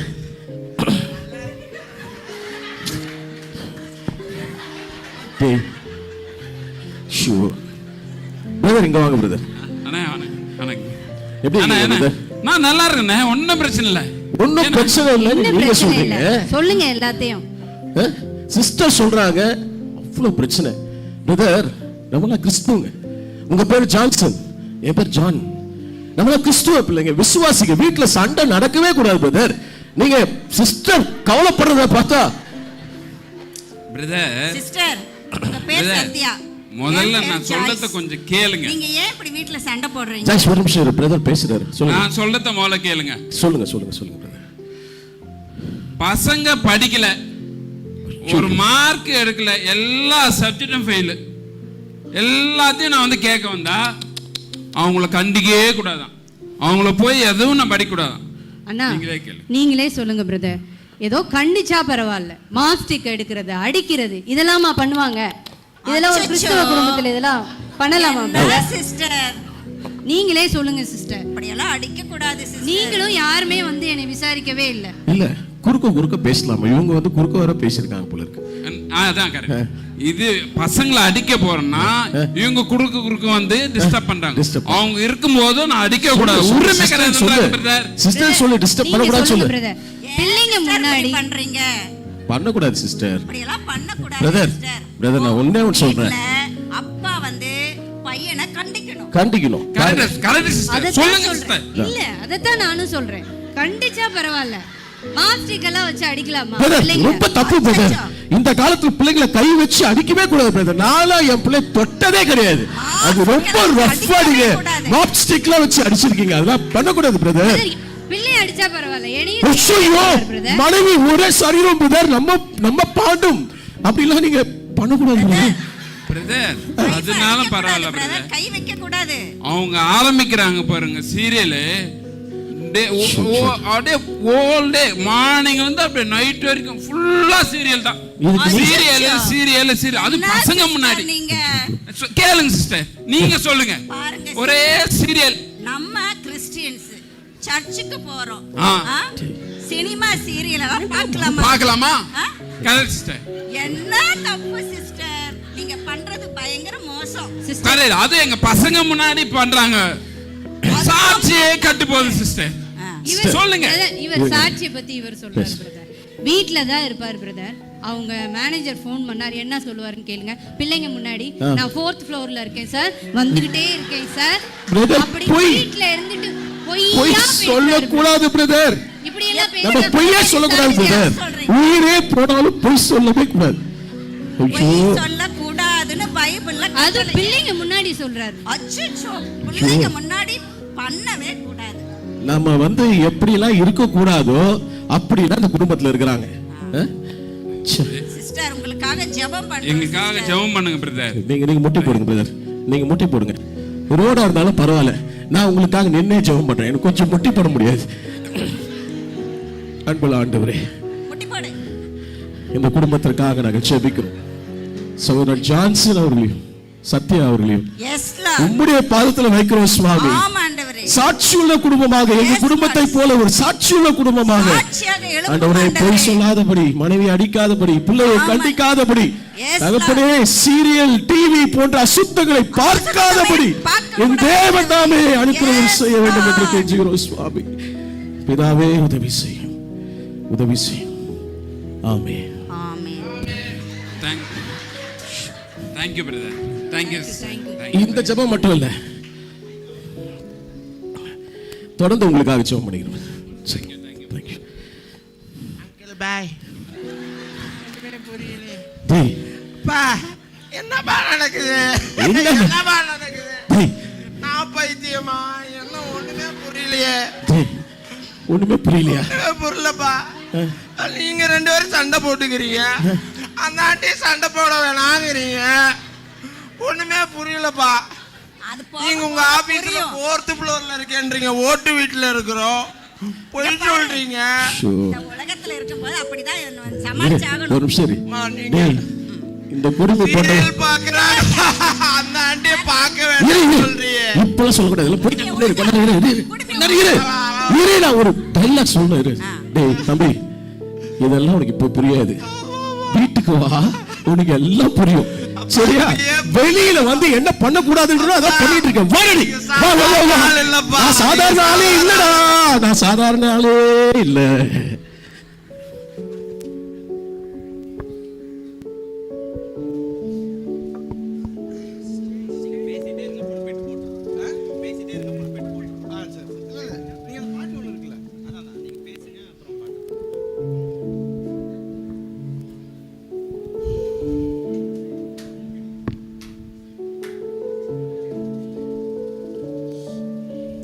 இந்த நாடகத்துல இருந்து என்ன கத்துக்கிட்டீங்க? இல்ல நீங்களும் விக்டர் மாதிரி பைத்தியம்? இந்த நாடகத்துல இருந்து என்ன கத்துக்கிட்டீங்க சொல்லுங்க தயவுசெய்து. எதை பத்தி, எந்த தீம்ல இந்த நாடகம் இருந்தது? எதை குறித்து? இது பெற்றோருக்கான ஒரு நாடகம். எதை பத்தி இந்த நாடகம்?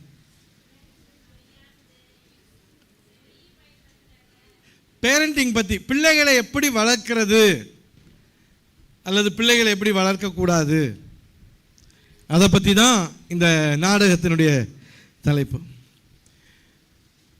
இதுல இந்த நாடகத்துல பாத்தீங்கன்னா அந்த அப்பா அம்மாக்குள்ள பிள்ளையை எப்படி கண்டிக்கணும், எப்படி ஒழுக்கம் கிரமசிட்சைக்கு உட்படுத்தணுங்கிறதுல கருத்து வேறுபாடு இருந்துச்சு. அப்பா என்ன சொன்னாரு? என்ன செய்யணும்னாரு? பையன் மார்க் குறையிறான், சரியா படிக்கல, அப்ப பையனை என்ன செய்யணுன்றாரு? அப்பா அடிக்கணுன்றாரு. அம்மா என்ன சொல்றாங்க? அடிக்க கூடாதுன்றாங்க. இந்த ரெண்டு கருத்து வேறுபாடை வச்சுட்டு யாரு முன்னாடி சண்டை போடுறாங்க? பையன் முன்னாடியே சண்டை போடுறாங்க. சிரிச்சிங்க எல்லாரும். ஆனா இன்னைக்கு துக்ககரமான விஷயம், நிறைய குடும்பங்கள்ல இப்படிதான் இருக்கு. அம்மாவுக்கு ஒரு கருத்து, அப்பாவுக்கு ஒரு கருத்து. வெறும் கண்டிக்கிற விஷயத்துல இல்லை, பிள்ளையை எப்படி வளர்க்கணும், என்ன மாதிரி பண்ணணும், நிறைய காரியங்கள்ல ஆளுக்கு ஒரு கருத்து. நான் பிடிச்ச முயலுக்கு 3 கால். அம்மாவும் அப்படிதான், அப்பாவும் அப்படிதான். அப்போ அந்த பிள்ளைங்க என்ன செய்வாங்க? இடரல் அடைவார்கள். கருத்து வேறுபாடுகள் இருந்தால் நம்ம என்ன செய்யணும்னா, பிள்ளைங்க முன்னாடி சண்டை போடாமல் நம்ம தனியாக போய் நம்ம பேசி எது கரெக்டுன்னு டிஸ்கஸ் பண்ணி ஒரு ஒருமித்த கருத்துக்குள்ளே வரணும். சரி, நமக்குள்ளே அப்படி ஒருமித்த கருத்து வரலன்னா யாராவது ஆண்டுடைய பிள்ளைங்கிட்ட, ஊழியக்காரங்கிட்ட நம்ம ஆலோசனை கேட்டு ஒருமித்த கருத்தையோடு தான் நம்ம பிள்ளைங்களை டீல் பண்ணணும். இதுதான் முதல் கருத்து. ரெண்டாவது, அதாவது பிள்ளைங்கள் சண்டை போட்டது பெரிய தப்பு. அடுத்தது, டபுள் ஸ்டாண்டர்ட் வைக்கக்கூடாது. டபுள் ஸ்டாண்டர்ட்னா என்ன? பிள்ளைக்கு ஒரு ரூலு, நமக்கு ஒரு ரூல். பிள்ளை சீரியல் பார்க்கக்கூடாது, பிள்ளை டிவியில் இது பார்க்கக்கூடாது, அது பார்க்கக்கூடாது. பிள்ளை என்ன செய்யணும்? பைபிள் படிக்கணும். பிள்ளை ஜெபம் பண்ணணும். அம்மா பக்கத்தில் உட்காந்து என்ன பார்த்துக்கிட்டு இருக்காங்க? சீரியல் பார்த்துக்கிட்டு இருக்காங்க. அவன் மெதுவாக என்ன செய்கிறான்? முழங்கால் போட்டு இப்படியே வந்து ஐயோ மம்மி அப்படின்றான். இன்னைக்கு நிறைய வீட்டில் இதான் நடக்குது. Double standard. பிள்ளைங்க நம்ம சொல்கிறத செய்ய மாட்டாங்க, நம்ம செய்கிறத தான் செய்வாங்க. காலையில் எழுந்த உடனே ஜெபம் பண்ணு, காலையில் எழுந்த உடனே மொபைலை தூக்காத, மொபைல் எதுக்கு எடுக்கிற?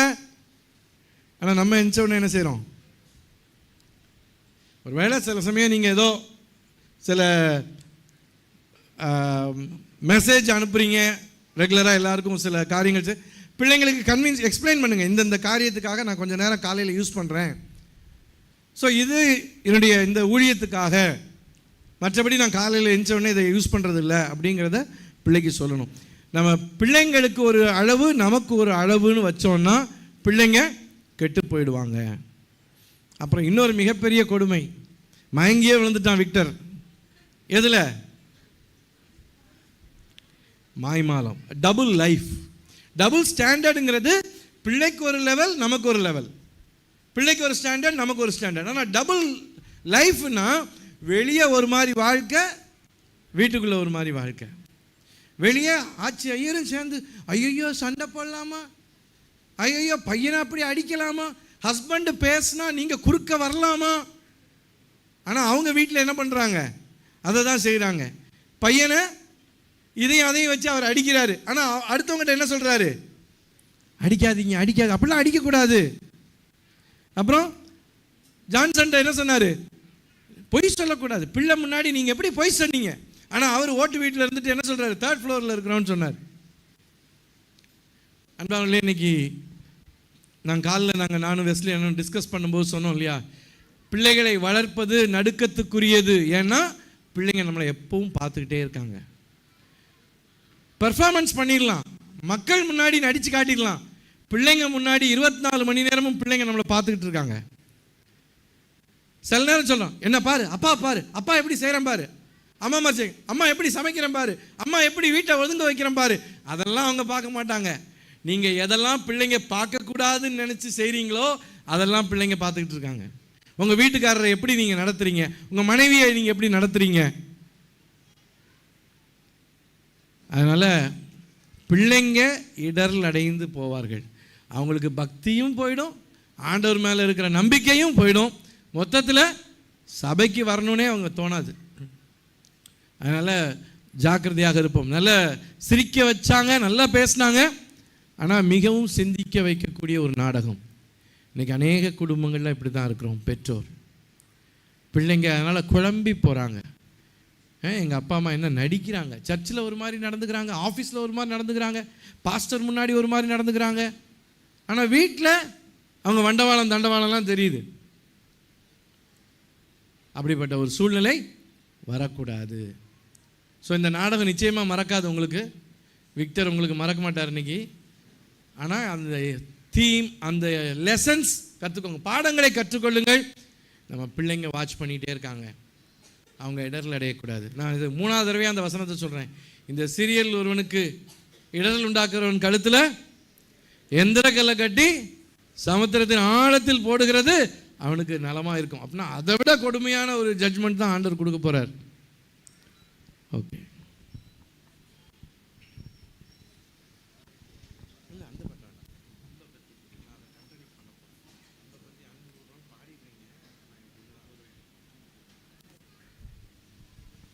ஆண்டவருடைய வார்த்தையை நாம் கேட்கும் முன்பாக யாவரும் எழும்பி நின்று இந்த பாடலை சேர்ந்து பாடலாம். அன்பு கூறுவேன் இன்னும் அதிகமாய், ஆராதிப்பேன் இன்னும் ஆர்வமாய்.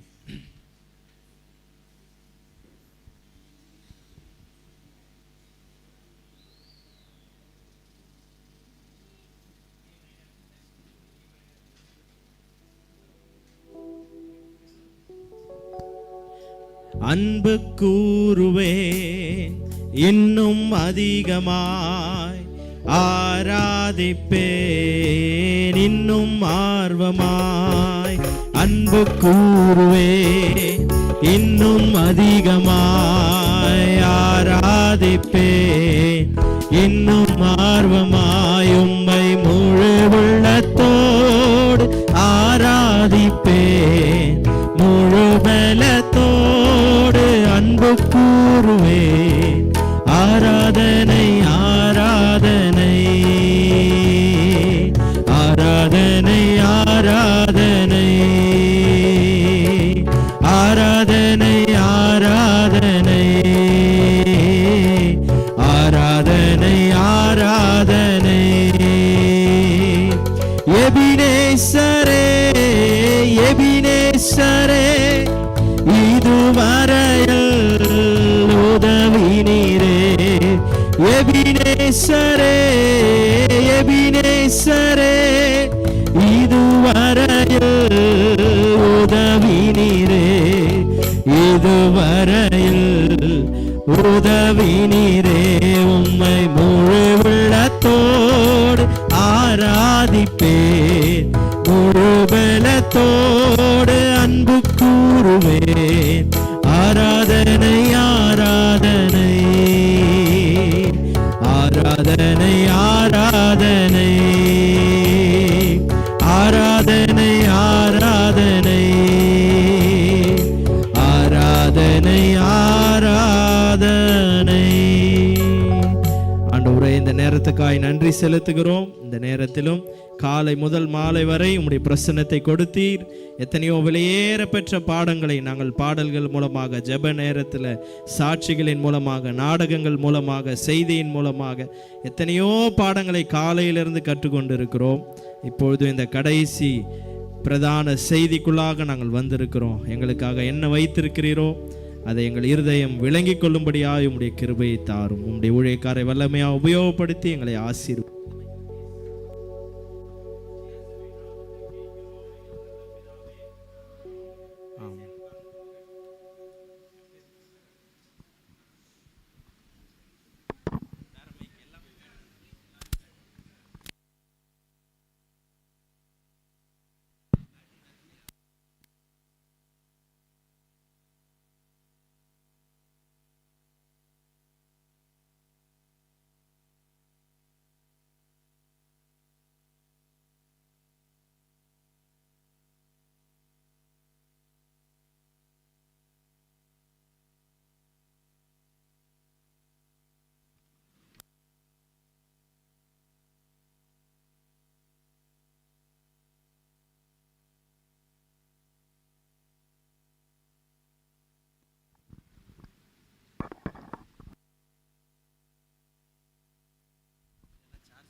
Check check check.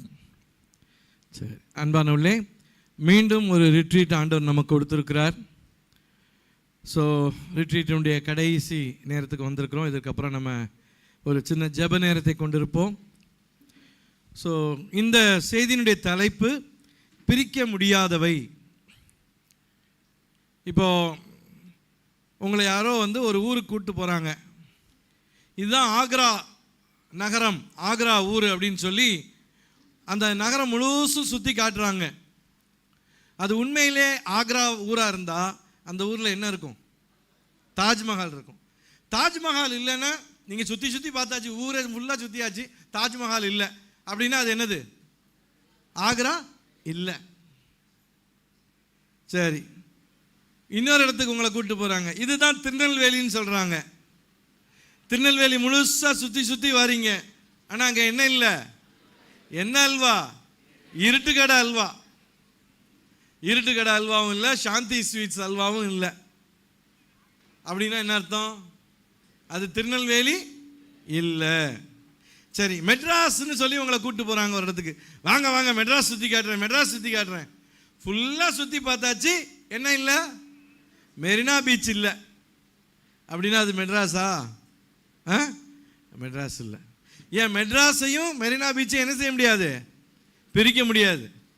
திருநெல்வேலியையும் இருட்டுக்கடை அல்வாவையும் பிரிக்க முடியாது. நீங்கள் எத்தனை பேர் சாப்பிட்ருக்கீங்களோ தெரில, நான் நிறைய தடவை சாப்பிட்ருக்கேன். அதே மாதிரி தாஜ்மஹாலையும் ஆக்ராவையும் என்ன செய்ய முடியாது? பிரிக்க முடியாது.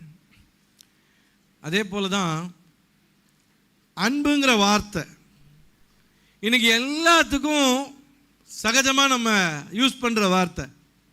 நான் ஆண்டவரை நேசிக்கிறேன், நான் ஆண்டவரில் அன்பு கூறுகிறேன், நான் என் கணவரை நேசிக்கிறேன், என் கணவனில் அன்பு கூறுகிறேன், என் மனைவியில் அன்பு கூறுகிறேன், நான் என் பிள்ளைகளை உயிருக்கு உயிராக நேசிக்கிறேன். நிறைய சொல்கிறோம் அன்பை பற்றி. ஆனால் அந்த அன்புங்கிற வார்த்தை ஒவ்வொரு உறவிலையும் சில விஷயத்தை விட்டு பிரிக்க முடியாத வார்த்தை. இப்போ செய்திக்கு முன்னாடி என்ன பாட்டு பாடணும்? அன்பு கூறுவேன் இன்னும் அதிகமாய். காசா பணமா? மியூசிக் போட்டாங்க, நம்ம பாடிட்டோம். அன்பு கூறுவேன். உண்மையிலே அன்பு கூர்ந்தா, ஆண்டவரை நம்ம நேசிச்சா, ஆண்டவரில் அன்பு கூர்ந்தால் அந்த அன்பை விட்டு பிரிக்க முடியாத ஒரு காரியம் என்ன?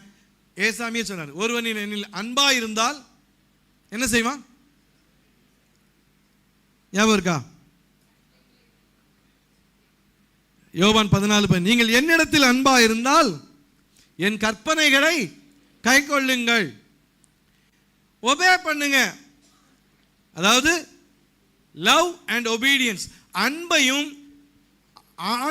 ஆண்டவரை நேசிச்சோம்னா, ஆண்டவரில் அன்பு கூர்ந்தோம்னா, ஆண்டவருக்கு கீழ்ப்படுகிற அந்த கீழ்ப்படிதலை என்ன செய்ய மாட்டோம்? விட்டுவிட மாட்டோம். அதுதான் அன்புன்னு அர்த்தம். அன்பு கூறுவேன்னு பாடிட்டா அன்பு கிடையாது. கீழ்ப்படிந்தாதான் நம்ம ஆண்டவரை நேசிக்கிறோம்னு அர்த்தம். அதான் ஆண்டவர் சொல்லியிருக்கிறாரு, நீ என்னிடத்தில் அன்பா இருந்தால் என் கற்பனைகளை கைக்கொள்.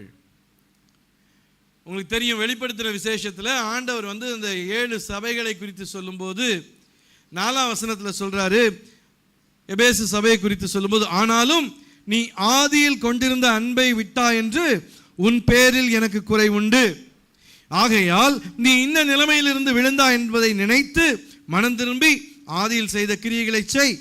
இல்லாவிட்டால் நான் சீக்கிரமாய் உன்னிடத்தில் வந்து நீ மனம் திரும்பாத பட்சத்தில் உன் விளக்கு தண்டை அதனிடத்தில் நின்று நீக்கி விடுவேன்.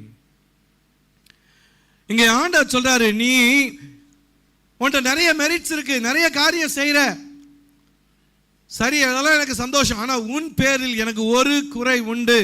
ஆனா அது ஒரு குறைதான் கிடையாது, அது மிகப்பெரிய குறை. என்ன?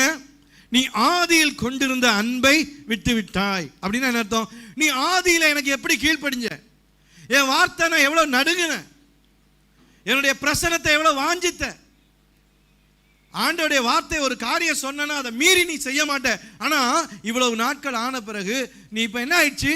ஆதியில் கொண்டிருந்த அன்பு போயிடுச்சு. ஆண்டவருக்கு கீழ்ப்படுகிற காரியம் உனக்கு கொஞ்சம் கொஞ்சமா என்ன ஆயிடுச்சு? குறைஞ்சு போயிடுச்சு. அன்பானவர்களே, உண்மையிலே நம்ம அநேகர் அப்படிதான் இருக்கிறோம். ஆரம்பத்தில் நம்ம ஆண்டவருடைய வார்த்தையை அவ்வளோ மதிச்சோம், ஆண்டவருடைய பிரசன்னத்தை அவ்வளோ விரும்பினோம், ஆண்டவருடைய வார்த்தைக்கு புறம்பா ஒரு காரியத்தை செய்வதற்கு பயந்தோம். ஆனா இன்னைக்கு ஆண்டவர் எத்தனை தடவை தப்பு பண்ணாலும் மன்னிச்சிருவாரு. இப்ப நம்ம கிருபையை குறித்து நிறைய கத்துக்கிட்டோம். எல்லா மெசேஜ்லையும் நிறைய நேரம் கிருபையை பத்தி சொல்றாங்க. உண்மைதான், கிருபை உண்மைதான். ஆனா அதே நேரத்தில் கீழ்ப்படிதல், ஆண்டவரில் நாம் அன்பு கூர்ந்தால் அவருடைய வார்த்தைக்கு கீழ்ப்படிய வேண்டும், இல்லைன்னா அது அன்பே கிடையாது. நம்ம ஆதியில் கொண்டிருந்த அன்பை விட்டு விட்டால் ஆண்டவர் அதில் திருப்தி அடைய மாட்டார். நானே உண்மையிலே நிறைய இந்த காரியத்தை ஆயத்தப்படுத்தும் போது நான் யோசித்தேன். அந்த நான் ரட்சிக்கப்பட்ட துவக்கத்தில் 19 வயதில் நான் ரட்சிக்கப்பட்டிருக்கிறேன். அப்போ என் மேலே ஏற்கனவே 2 வழக்குகள் இருந்தது. ஏன்னா நான் ஆண்டவர் அறியதுக்கு முந்தி ஜாதி சண்டைகள்லாம் போட்டு அப்படி என் மேலே 2 வழக்குகள் இருந்தது. அதில் ஒரு வழக்கு அது நான் குற்றம் சாட்டப்பட்டிருந்தேன். என் மேலே உள்ள வழக்கு, நானும் அக்யூஸ் நம்பர் அப்படின்னு சொல்லுவாங்களா, குற்றவாளி எண் அப்படின்னு, நானும் ஒரு குற்றம் சாட்டப்பட்ட ஒரு நபர். ஆனால் அதில் குற்றம் சாட்டப்பட்ட காரியம் பொய்யான குற்றச்சாட்டு. ஆனால் நான் ஒரு போராட்டத்தில் கலந்து கொண்டேன். நாங்கள் போனது தப்பு தான், ஆண்டவர் பார்வையில் நான் செய்தது தப்பு. ஆனால் போலீஸ் என் மேலே போட்ட புகார் பொய். சரி, அந்த கேஸ் நிற்கலை, அந்த கேஸ் போயிடுச்சு. ஆனால் இன்னொரு வழக்கில் ஒரு பயங்கரமான ஒரு குற்றத்தை நான் கண்கூடாக பார்த்தேன். ஒரு பெரிய ஒரு குற்றம் நடந்திருக்கிறது. அந்த குற்றத்தை 2 பேர் சேர்ந்து செய்கிறாங்க. அதை நாங்கள் ஒரு 6 பேர் அந்த குற்றம் நடைபெறுவதை நாங்கள் பார்க்கிறோம். அப்போ நானும் ஒரு சாட்சி. ஸோ போலீஸ் அந்த 2 பேரை கைது பண்ணிட்டாங்க. எங்கள் 6 பேரை பிடிச்சி எங்கிட்ட என்ன செஞ்சிட்டாங்க? சாட்சி வாங்கிட்டாங்க, எழுதி வாங்கிட்டாங்க. நாங்கள் என்ன பார்த்தோம், இந்த 2 பேர் என்ன செஞ்சாங்க, நான் அதை பார்த்தோங்கிறத நாங்கள் எழுதி சாட்சி கொடுத்துட்டோம். ஸோ அந்த 2 பேர் கைது செய்யப்பட்டவங்க ஜெயிலிருந்து வெளியே வந்தவொடனே எங்களை கூப்பிட்டாங்க. எங்கள் 6 பேரையும் கூப்பிட்டாங்க. கூப்பிட்டு சொன்னாங்க, கோர்ட் உங்களை கூப்பிடும், போலீஸ் உங்களை கூப்பிடும். கோர்ட்டில் போய் நீங்கள் என்ன சொல்லணும்? எங்களுக்கு எதுவுமே தெரியாது, நாங்கள் எதையுமே பார்க்கல, போலீஸ் எங்களை மிரட்டி பொய்யா எழுதி வாங்கிட்டாங்கன்னு சொல்லணும் அப்படின்னு சொன்னாங்க. நாங்கள் எல்லாரும் என்ன சொன்னோம்? சரி, ஒன்று அவங்க எங்கள் ஃப்ரெண்ட்ஸு, இந்த தவறை செய்தவங்க எங்களுடைய நண்பர்கள், அது மாத்திரமல்ல அவங்க கொடூரமானவர்கள். அப்போ இதை நாங்கள் ஒருவேளை அவங்க சொல்கிறபடி நாங்கள் ஒத்துக்கலைன்னா எங்கள் உயிருக்கே ஆபத்து. அப்போ நாங்கள் 6 பேரும் சொல்லிட்டோம், சரி நாங்கள் எங்களுக்கு ஒன்றும் தெரியாதுன்னு சொல்லிடுறோம்ப்பா அப்படின்னு சொல்லியாச்சு. இப்போ நான் எனக்கு அப்போ 18 வயசு. எனக்கு ஆண்டவர் ஏற்கனவே பேசியிருக்கிறாரு, நீ உன்னுடைய 19 வயசுக்குள்ளே என்னை ஏற்றுக்கொண்டா உன்னை ஒரு ஊழியக்காரனாக மாற்றுவேன், இல்லை உன் வாழ்க்கையே அழிஞ்சிரும். அப்போ எனக்கு 18 வயசு ஆயிடுச்சு. இப்போ எப்படியாவது மறந்துட முடியும். ஏன்னா நாளுக்கு நாள் இந்த மாதிரி வழக்கு, கோர்ட்டு, இப்படி என் வாழ்க்கை போயிட்டே இருக்கு, எதிரிகள் அதிகரிக்கிறாங்க. அப்போ என் உயிருக்கு உத்தரவாதம் இல்லை. நான் 19 வயசுக்குள்ளே மறந்துடும்னா ஆண்டவர் என்ன ஒரு ஊழியக்காரனாக மாற்றுவார், இல்லை என் சண்டையிலேயே நான் செத்து போயிடுவேன், கொல்லப்பட்டு விடுவேன். இப்படிப்பட்ட ஒரு நிலைமை தான் எனக்கு இருந்துச்சு. ஆனால் நான் மனம் திரும்பும் போது தொடப்படும் போது இப்படிப்பட்ட ரிட்ரீட்லலாம் ஆண்டவர் என்னை உணர்த்தும் போது நான் அழுது ஜெபம் பண்ணுவேன். பிசாசு எனக்கு என்னத்தை கொண்டு வருவான்? ஹலோ சார், கிருபா சார், நீங்கள் ரொம்ப ஜெபம் பண்ணுறீங்க, அழுதெல்லாம் ஜெபம் பண்ணுறீங்க, பாவத்தெல்லாம் அறிக்கையிடுறீங்க, நல்லது, நீங்கள் இப்போ ரட்சிக்கப்பட்டுருவீங்க, போலீஸ் உங்களுக்கு வாரண்ட் அனுப்பும், கோர்ட்டில் போய் நீங்கள் என்ன சொல்லுவீங்க? ரட்சிக்கப்பட்டா அப்புறம் என்ன சொல்லக்கூடாது? பொய் சொல்லக்கூடாது. நீ கோர்ட்டில் போய் உண்மையை சொல்லிடுவியா? உண்மையை சொல்லிட்டு உயிரோட இருந்துருவியா? உன்னை விட்டுருவாங்களா? அந்த அதுக்காகவே நான் வந்து அந்த கேஸ் முடிஞ்ச பிறகு மனம் திரும்பிக்கலாம், கேஸ் முடிஞ்ச பிறகு மனம் திரும்பிக்கலாம், கோர்ட்டில் போய் பொய் சொல்லிட்டு அப்புறம் ரட்சிக்கப்பட்டுக்கலாம். ஆனால் கேஸ் முடிஞ்ச பாடு இல்லை. எனக்கு 19 வயசு முடிய போகுது. ஜனவரி 4 எனக்கு பிறந்த நாள். ஆனால் நவம்பர் 29 கரெக்டாக 1 மாதத்துக்கு முன்னாடி ஆண்டவர் என்னை தொட்டு நான் ரட்சிக்கப்பட்டேன். அப்போ நான் மனம் திரும்பும் போது என் மனதில் வந்த கேள்வி என்ன, ஒரு வேளை ஏதாவது பண்ணாங்கன்னா என்ன செய்யறது? அப்போ என்னை வழிநடத்தின ஒரு ஊழியக்காரங்க சொன்னாங்க, பைபிளில் வசனம் போட்டிருக்கு, உன் சரீரத்தை கொல்ல வல்லவர்களுக்கு பயப்படாதே. அப்போ நான் யோசித்தேன், சரி ஆண்டவரே, நான் உண்மைதான் சொல்லுவேன், என்னை கொன்னாலும் பரவாயில்லன்னு வீரா வசனம்லாம் பேசி ஜெபம் பண்ணிட்டேன். அந்த வழக்கு விசாரணைக்கு வருது. 2 பேர் அனுப்புகிறாங்க, என்னுடைய அந்த நண்பர்கள் 2 பேர். என்ன காலேஜ், நான் கிளாஸ்க்கு போகிறேன், ஃபைனல் இயர் படிக்கிறேன், BA கிளாஸ்க்கு போகிறேன். 2 பேர் வந்து என்னை வழிமறிக்கிறாங்க எங்கள் காலேஜில். என்னப்பா கிருபா, ரட்சிக்கப்பட்டியாம, ஏசாமி பிள்ளையா மாறிட்டியாம? ஆமாம், நான் ஏசாமி பிள்ளையா மாறிட்டேன். ஏசாமி பிள்ளையா மாறிட்டா பொய்யெல்லாம் சொல்ல மாட்டியாம? ஆமாம், நான் பொய்யெல்லாம் சொல்ல மாட்டேன். கோர்ட்டில் இந்த வாரம் கேஸ் வருது, என்ன செய்ய போற? நான் ஜெபம் பண்ணுறேன், கடவுள் என்னை எப்படியாவது இந்த கேஸ்ல இருந்து காப்பாற்றணும்னு. ஒருவேளை என்னை கூப்பிட்டுட்டாங்கன்னா நான் என்ன பார்த்தனோ அதை தான் நான் சொல்லுவேன் அப்படின்னு அப்படி பெரிய விசுவாச வீரனா அதை சொன்னேன். உடனே அடுத்த சென்டென்ஸ் அவங்க சொன்னாங்க, இல்லை அவங்க 2 பேரும் வந்துட்டு ஒரு வார்த்தை சொல்ல சொன்னாங்க, ஒன்று செஞ்சாச்சு, தேவைப்பட்டா இன்னொன்று செஞ்சிருவோன்னு சொல்ல சொன்னாங்க. என் காலை நீங்கள் பார்த்துருக்கணும், கிட்டு கிட்டு கிட்டு கிட்டு கிட்டு கிட்டு கிட்டு கிட்டு கிட்டு. நானே ரவுடி முரட்டுத்தனம் தான், ஆனால் அவங்க 2 பேர் பயங்கரமான ஆட்கள், என்ன அப்படி மிரட்டுறாங்க. அந்த நான் பயந்தது உண்மை. ஆனால் அப்போ கூட நான் தீர்மானம் பண்ணேன், இப்படி பொய் சொல்லி தான் நான் உயிரோட வாழணும்னா பரவாயில்ல, என்னை கொன்னா கூட பரவாயில்ல. ஆனால் ஆண்டவர்கிட்ட நான் கேட்டேன், ஆண்டவரே நீங்கள் என்ன சொன்னீங்க, 19 வயசுக்குள்ளே உம்மிடத்தில் வந்தால் என்னை ஊழியக்காரனை ஆக்குவேன், நீங்கள் 19 வயசுக்குள்ளே வரலன்னா தானே சாவேன்னு சொன்னீங்க.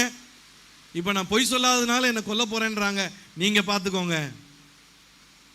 அந்த அவங்க கேட்டாங்க, என் ஃப்ரெண்ட்ஸு, நான் அடுத்த வழக்குக்காக கோர்ட்டுக்கு போய் தான் ஆகணும், அடுத்த வழக்குக்காக போகிறேன், என்னை எல்லாரும் சுற்றிட்டாங்க, லாயர்ஸ் மற்ற எல்லாரும் சுற்றிட்டாங்க. என்னடா பெரிய ஹரிச்சந்திர மாதிரி பேசுகிற, ஒரு பொய்டா, கோர்ட்டில் போய் எனக்கு தெரியாதுன்னு ஒரு வார்த்தை சொல்லு, இதில் என்ன தப்பு இருக்கு? அப்புறம் போய் அவங்க ஜீசஸ்ட மன்னிப்பு கேட்டுக்கோ. நான் சொன்னேன், எப்போ என்ன ஆண்டவர் ரட்சித்தாரோ அப்போ என்னை ஊழியத்துக்கும் அழைச்சிருக்கிறாரு. நான் வந்து ரட்சிக்கப்பட்ட பிறகு நான் பொய் சொல்ல முடியாது. ஏன் சொல்ல முடியாது? எவனும் பொய் சொல்லலையா? நான் சொன்னேன், எனக்கு தெரியாது, நான் பொய் சொல்ல மாட்டேன். கிட்டத்தட்ட நான் 30 நாள் கிட்ட 25 நாள் கிட்ட உயிருக்கு பயந்து தலைமறைவாக வாழ வேண்டி இருந்துச்சு. ஆனாலும் தீர்மானம் பண்ணேன், நான் பொய் சொல்லவே மாட்டேன். நான் பொய் சொல்றேன்னா ஈஸியாக சொல்லியிருந்திருக்கலாம். நான் அடிக்கடி யோசித்து பார்ப்பேன், அந்த அன்பு எனக்கு இன்னைக்கு இருக்குதா? ஒரு பொய்க்காக நான் உயிரே கொடுக்கவும், ஒரு பொய் சொன்னா தப்பிக்கலாம்னா எனக்கு அந்த உயிரே வேண்டாம், நான் பொய் சொல்ல மாட்டேன். அந்த வைராக்கியம், அந்த ஆண்டவரை நேசித்த அந்த நேசம், ஆண்டவருக்கு கீழ்ப்படியணுங்கிற அந்த வெறி வைராக்கியம் இன்னைக்கு எனக்கு இருக்குதா? உங்களை சிலர் நீங்க ஆண்டவரை ஏற்றுக்கொண்ட நாள்ல ஆண்டவருக்காக எவ்வளவு வைராக்கியமா இருந்தீங்க? கீழ்ப்படுகிறதுனா உங்களுக்கு இஷ்டமா இருந்துச்சு, இன்னைக்கு ஆண்டவருடைய காரியங்கள் உங்களுக்கு சங்கடமா இருக்குது. ஐயோ இதையும் செய்யக்கூடாதா? இன்னைக்கு வாலிபர்கள் ரட்சிக்கப்பட்டவங்க கேட்கறான், ஏன்னா இதை செய்யக்கூடாது, ஏன்னா அங்க போகக்கூடாது, ஏன்னா இதை பார்க்க கூடாது? காரணம் என்ன தெரியுமா? நீ ஆதியில் கொண்டிருந்த அன்பை விட்டு விட்டாய். நீ ஆண்டவர்கிட்ட பேரம் பேசிட்டு இருக்க, நான் இதை செய்வேன், நான் இதை ஏன் செய்யக்கூடாது, செஞ்ச ஆண்டவர் மன்னிக்க மாட்டாரா? ஆண்டவர் சொல்றதெல்லாம் நீ ஆதியில் கொண்டிருந்த அன்பை விட்டாய். ஆபிரகாம் ஆண்டவர் ஒரு நாள் கூப்பிடுறாரு, 25 வருஷமா குழந்தை இல்லாம காத்திருந்து ஈசாக்க கொடுத்திருக்கிறாரு. 100 வயசுல ஆண்டவர் ஒரு நாள் சொல்றாரு, உன்னுடைய ஏக புதல்வன் ஈசாக்கை நான் காட்டுற இடத்துக்கு கொண்டு போய் அவனை எனக்கு பலி செலுத்து. நம்மளா இருந்தா என்ன பண்ணியிருப்போம்? இதோட எனக்கும் ஆண்டவருக்கும் இன்னைக்கு தான் லாஸ்ட் ப்ரேயர், லாஸ்ட் சப்பர் மாதிரி லாஸ்ட் ப்ரேயர். இனிமே உமக்கு எனக்கு சங்காத்தமே வேணையா. இந்த பிள்ளைக்காக தான் உங்களிடத்துல வந்தேன், இந்த பிள்ளைய கொடுத்துட்டீங்க, உங்க வேலையை பாருங்க. ஆனா ஆபிரகாம் மறுநாள் அதிகாலமே புறப்பட்டு போய், அன்பானவர்களே, ஆண்டவர் அந்த ஆபிரகாமை விட்டுட்டாரா? கனப்படுத்தினாரு. ஆபிரகாமுக்குள்ள விசுவாசம், என் ஆண்டவர் எதை கேட்டாலும் நான் செய்வேன். அதாங்க அன்பு. இன்றைக்கு அப்படிப்பட்ட கிறிஸ்தவங்களை தான் ஆண்டவர் விரும்புகிறாரு. ஏன்னா அவர் நமக்காக உயிரையே கொடுத்துருக்கிறாரு. ஆண்டவர் கேட்கிறாரு, உனக்காக நான் மரித்தேனே, எனக்காக நீ என்ன செய்தாய்? ஏன் இன்னும் பேரம் பேசிக்கிட்டு இருக்க? ஏன் ஆதியில் கொண்டிருந்த அன்பை விட்டாய்? ஆண்டவர் அந்த வசனத்தில் சொல்றாரு, நீ ஆகையால் நீ இன்ன நிலைமையிலிருந்து விழுந்தாய் என்பதை நினைத்து. இந்த ரிட்ரீட்ல நீங்க கொஞ்சம் பின்னோக்கி திரும்பி பாருங்க. ஆண்டவர் உங்களை தொட்ட நாட்கள், ஆண்டவர் உங்களை சந்தித்த நாள்ல, ஆண்டவர் உங்களை ரட்சித்த நாள்ல எப்படி ஆண்டவருக்காக வைராக்கியமா இருந்தீங்க? எப்படி ஜெபிச்சீங்க? எப்படி வேதத்தை வாசிச்சீங்க? எப்படி ஆலயத்தை நேசிச்சீங்க? ஆனா இப்ப எப்படி இருக்கு? ரிமெம்பர், யோசித்து பாருங்க, எங்க இருந்தீங்க, எப்படி இருந்தீங்க? யோசித்து பார்த்துட்டு மனம் திரும்பி ரிப்பென்ட், ஆண்டவர்கிட்ட சொல்லுங்க, ஆண்டவரே நான் அப்படி இருந்தேன், ஆனா இன்னைக்கு அப்படி இல்லை, என்னை மன்னிச்சிருங்க, என்னை மன்னிச்சிருங்க. அப்புறம் ஆதியில் செய்த அந்த கிரியை என்ன செய்? திரும்ப செய். இன்ன நிலைமையிலிருந்து விழுந்தா என்பதை நினைத்து ஆதியில் செய்த அந்த கிரியை என்ன செய்யணுமா? திரும்ப செய்யணுமா? Repeat, remember, repent, repeat. அன்பானவர்களே, நம்மளும் இன்னைக்கு இந்த ரிட்ரீட்ல இந்த தீர்மானம் எடுப்போம். என் வாழ்க்கையில் நான் ஆதியில் கொண்டிருந்த அன்பை விட்டது உண்மை. ஆண்டவர் எனக்கு உணர்த்தினாரு. நான் செய்து கொண்டிருந்த சில காரியங்களை இப்போ நான் செய்யலை, ஆண்டவர் காட்டியிருக்கிறாரு. நான் திரும்ப அதை செய்ய போகிறேன். திரும்ப நான் வீட்டுக்கு போகும்போது என் வாழ்க்கை வித்தியாசமாக இருக்க போது நான் ஆதியில் ஆண்டவரை நேசித்த வண்ணமாக ஆண்டவரை நேசிக்க போகிறேன். ஆதியில் ஆண்டவருக்கு கீழ்ப்படிஞ்ச மாதிரி நான் கீழ்ப்படிய போகிறேன். இது ஆண்டவரை பார்த்து நான் நேசிக்கிறேன்னு சொன்னால் பத்தாதுங்க. ஆண்டவருக்கு நம்ம கீழ்ப்படியணும். குறிப்பாக வாலிபர்களுக்கு ஒரு காரியம். இதே ஆபிரகாமுடைய உறவினர் அந்த லோத்துங்கிற மனுஷன், ஆபிரகாம் கூட தான் இருந்தாரு. ஆனால் ஆபிரகாம் உடைய தேவனை அந்த அளவுக்கு அறிந்து கொள்ளல. அப்புறம் ஆபிரகாமை விட்டு பிரிஞ்சிட்டாரு. சோதோம் குமாராவை தெரிந்து கொண்டு எனக்கு சோதோம் குமாரா போதும், ஆபிரகாம் தேவையில்லை, ஆபிரகாமுடைய தேவன் தேவையில்லைன்னு போயிட்டாரு. சோதோம் குமாராவை ஆண்டவர் அழிக்க போறாரு. ஏன்னா அவ்வளோ துன்மார்க்கமான பட்டணம். அப்போ ஆபிரகாம் லோத்துக்காக மன்றாடுகிறார், பரிந்து பேசுகிறார் சோதோம் குமாராவுக்காக. அப்போ ஆண்டவர் 2 தூதர்களை அங்கே அனுப்பி அந்த தூதர்கள் சொல்றாங்க, லோத்து நீ இங்கிருந்து போயிடு அப்படின்னு சொன்னா அவர் கிளம்ப மாட்டேன்றாரு. லோத்துடைய மனைவி அந்த சோதோம் குமாராவை சேர்ந்தவள், அவனும் அந்த ஊரை விட்டு வரமாட்டேன்றா. 2 மகள்கள். அப்புறம் பைபிளில் போட்டிருக்க அந்த தேவ தூதர்கள் அவங்கள கையை பிடிச்சு இழுத்துட்டு போனாங்களாம். சொன்னாங்க, அந்த மலைக்கு மேல போ, திரும்பி பார்க்காத.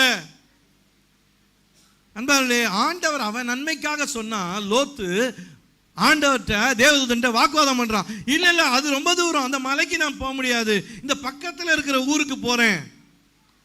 ஆண்டவரோட பேரம் பேசுறான். ஆண்டவர் நீ இந்த ஊர் வேண்டாம், இதை விட்டு ஓடு, நீ அந்த மலைக்கு போனா, இல்ல இல்ல நான் இந்த ஊரை விட்டு போக மாட்டேன், இந்த பக்கத்து ஊருக்கு போறேன், இந்த சின்ன ஊருக்கு போறேன். அன்பார்களே, அதனுடைய விளைவு என்ன தெரியுமா? லோத்தினுடைய மனைவி திரும்பி பார்த்து உப்பு தூணா மாறினா. இவன் அந்த குட்டி ஊர்லயும் இருக்க முடியல, அது துன்மார்க்கமான பட்டணம். பக்கத்தில் உள்ள ஒரு குகையில போய் அவனும் அவனுடைய 2 மகள்களும் தங்கி இருக்கிறாங்க. அந்த குகையில ஆண்டவர் சொன்ன மலைக்கு போகாம அவன் தெரிந்து கொண்ட ஒரு இடத்துல பக்கத்தில் உள்ள குகையில் இருந்தபோது அவனுடைய 2 மகள்களும் ஒரு நாள் மாற்றி ஒரு நாள் அப்பாவை குடிக்க வச்சு மதுபானத்தில் வெறி ஏற்றி சுயநினைவில்லாத நிலைமைக்கு அவனை தள்ளி அவனோடு பாவம் செய்து பிள்ளைங்க பிறந்துட்டாங்க. ஏன் என்ன சொன்னாங்க? நம்மளை யார் கல்யாணம் கட்டிக்குவா, நமக்கு எப்படி கல்யாணம் ஆக போகுது? அதனால பெற்ற தகப்பனிடத்திலே பாவம் செய்து ஒரு சந்ததி, சபிக்கப்பட்ட 2 சந்ததி உருவானது. யோசித்து பாருங்க. இன்னைக்கு வாலிபர்கள், ஆண்டவர் உங்களை சில காரியத்தை எச்சரிக்கிறார், சில உறவுகளை விட்டுவிட சொல்லுகிறார். இது உனக்கு தேவையில்லை, இப்ப உனக்கு இதை பத்தி ஏன் அக்கறை? உன்னை ரட்சித்த நான், உன்னை அழைத்த நான், உன் வாழ்க்கைக்கு எது தேவையோ அந்தந்த நேரத்தில் நான் தருவேன், செய்வேன். ஆனால் நம்ம என்ன செய்யறோம்? இல்லை ஆண்டவர், இல்லை நான் இதை மட்டும் வச்சுக்கிறேன், இது மட்டும் வேணும், அதெல்லாம் எடுத்துக்கோங்க, இந்த உறவு எனக்கு வேணும், இந்த பழக்கம் எனக்கு வேணும், மற்றெல்லாம் எடுத்துக்கோங்க. ஒரு நாள் லோத்துவை போல நீ கண்ணீர் வடிப்ப.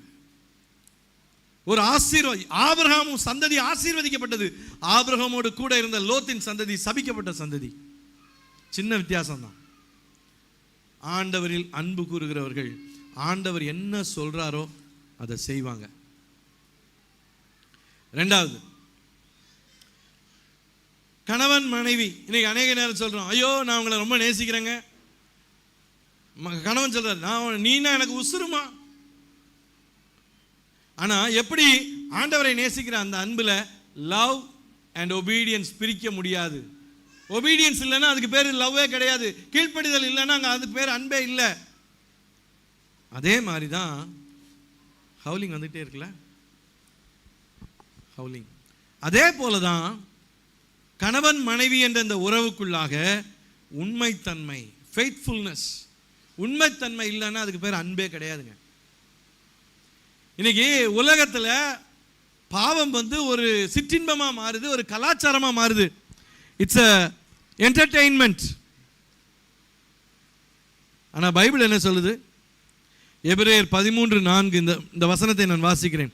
விவாகம் யாவருக்குள்ளும் கனமுள்ளதாயும் விவாக மஞ்சம் அசுசிப்படாததாயும் இருப்பதாக, வேசி கள்ளரையும் உபச்சாரக்காரரையும் தேவன் நியாயம் தீர்ப்பார். அன்பானே, இன்னைக்கு அன்பு செலுத்துறேன், என் மனைவியை நான் உயிருக்கு உயிராக நேசிக்கிறேன், கணவனை உயிருக்கு உயிராக நேசிக்கிறேன். But to you have faithfulness? உண்மையா இருக்கிறீங்களா? உங்க உறவுல, உங்களுடைய பார்வையில், உங்களுடைய எண்ணத்தில், உங்களுடைய ரிலேஷன்ஷிப்ல பரிசுத்தம் இருக்கிறதா? ஒரு கிறிஸ்தவ விசுவாசி, ஊழியம்லாம் செய்கிற ஒருத்தர், அவருடைய தனிப்பட்ட வாழ்க்கையில் சில காரியங்கள் சரியில்லை. ஏன்னா இன்னைக்கு எல்லாமே மொபைலில் நிறைய காரியங்கள் அவைலபிள். அப்போ சில ஆபாச காரியங்களை பார்க்குறாரு, சில காரியங்கள் தவறுகள், மனைவிக்கு வேதனையாக இருக்குது. இந்த ஆர்குமெண்ட் வரும்போது மனைவிக்கு அவர் சொன்ன விளக்கம் என்ன தெரியுமா? தாஜ்மஹால் இருக்கு, தாஜ்மஹால் எத்தனை ஆயிரம் பேர் போய் பார்க்குறாங்க, தாஜ்மஹால் அழகா இருக்கு, அந்த அழகை ரசிக்கிறதுல என்ன தப்பு இருக்கு? ரட்சிக்கப்பட்டேன்னு சொல்ற ஒரு நபர் சொன்ன விளக்கம். அதே போல நான் யாரோ ஒரு அழகா இருக்கிற ஒரு நபரை நான் பார்த்து ரசிப்பதில் என்ன தப்பு இருக்குது? ஏசாமி என்ன சொன்னார்? ஒரு ஸ்திரீயை இச்சையோடு பார்க்கிறவன் தன் இருதயத்தில் அவளோடு விபச்சாரம் செய்தாயிற்று. இந்த வசனம்லாம் அவருக்கு தெரியல. அவர் என்ன சொல்றார்? நான் தாஜ்மஹாலை ரசிக்கிறேன். இன்றைக்கு அன்பானவர்களே, அநேக கிறிஸ்தவங்களுக்குள்ள பரிசுத்தம் இல்லை, பரிசுத்த அளவுகள் இல்லை. ஒருவேளை வெளிப்படையா பெரிய பாவம் செய்யாம இருக்கலாம், ஆனா மொபைல்ல எத்தனையோ தவறான சம்பாஷணைகள், பேச்சுகள், கான்வர்சேஷன்ஸ், மெசேஜஸ், சாட்டிங்ஸ், இன்ஸ்டாகிராம்.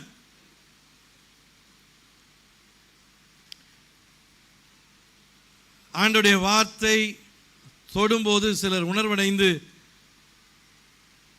மனம் திரும்பினாங்க, அறிக்கையிட்டாங்க. என்னுடைய அந்த தொலைக்காட்சி நிகழ்ச்சிகளை பார்த்து ஒரு சிலர், என்ன யார் எவருன்னு உங்களுக்கு தெரியாது, அதில் குறிப்பாக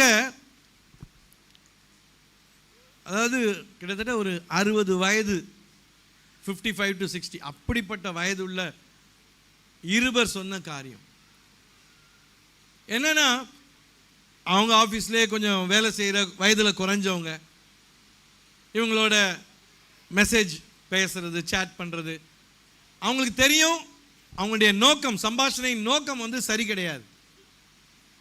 பெருசாக எதுவும் வெளியே சுத்த போகிறதில்ல, பெரிய பாவம் செய்ய போகிறதில்ல. ஆனாலும் இப்படிப்பட்ட சில அற்ப சந்தோஷத்துக்காக அப்படிப்பட்ட என்டர்டெயின்மெண்ட்ஸ், அப்படிப்பட்ட சில உறவுகளை வைத்துக்கொள்வது, அன்பானே, இது அன்ஃபெய்த்ஃபுல்னஸ். திஸ் இஸ் கால்ட் அசுத்தம், உண்மையற்ற தன்மை.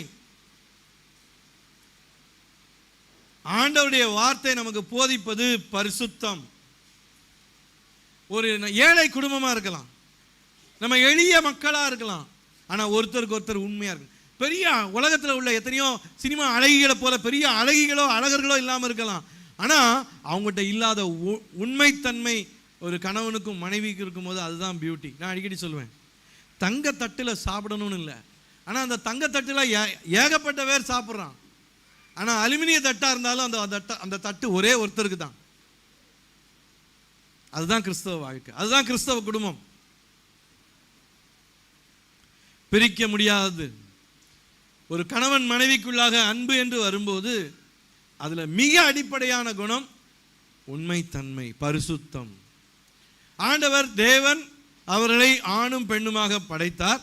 அப்புறம் மனிதன் தனிமையாக இருப்பது நல்லதல்ல, அவனுக்கு ஏற்ற துணையை உண்டாக்குவேன்னு சொல்லி குடும்பம் என்ற ஒன்றை ஏற்படுத்தினாரு. அதுல கணவன் மனைவிக்கு இடையில உறவு என்ற ஒரு காரியத்தை கொடுத்தார். ஆனா ஆண்டவர் அதற்கு ஒரு எல்லை போட்டார், பவுண்டரி போட்டார். இந்த உறவு என்பது ஒருவனுக்கு ஒருத்தி என்ற இந்த உறவுல தான். இந்த பவுண்டரியை தாண்டி வெளியே போனா அது ஆபாசம், அது பாவம், அது அசுத்தம், விபச்சாரம், வேசித்தனம்.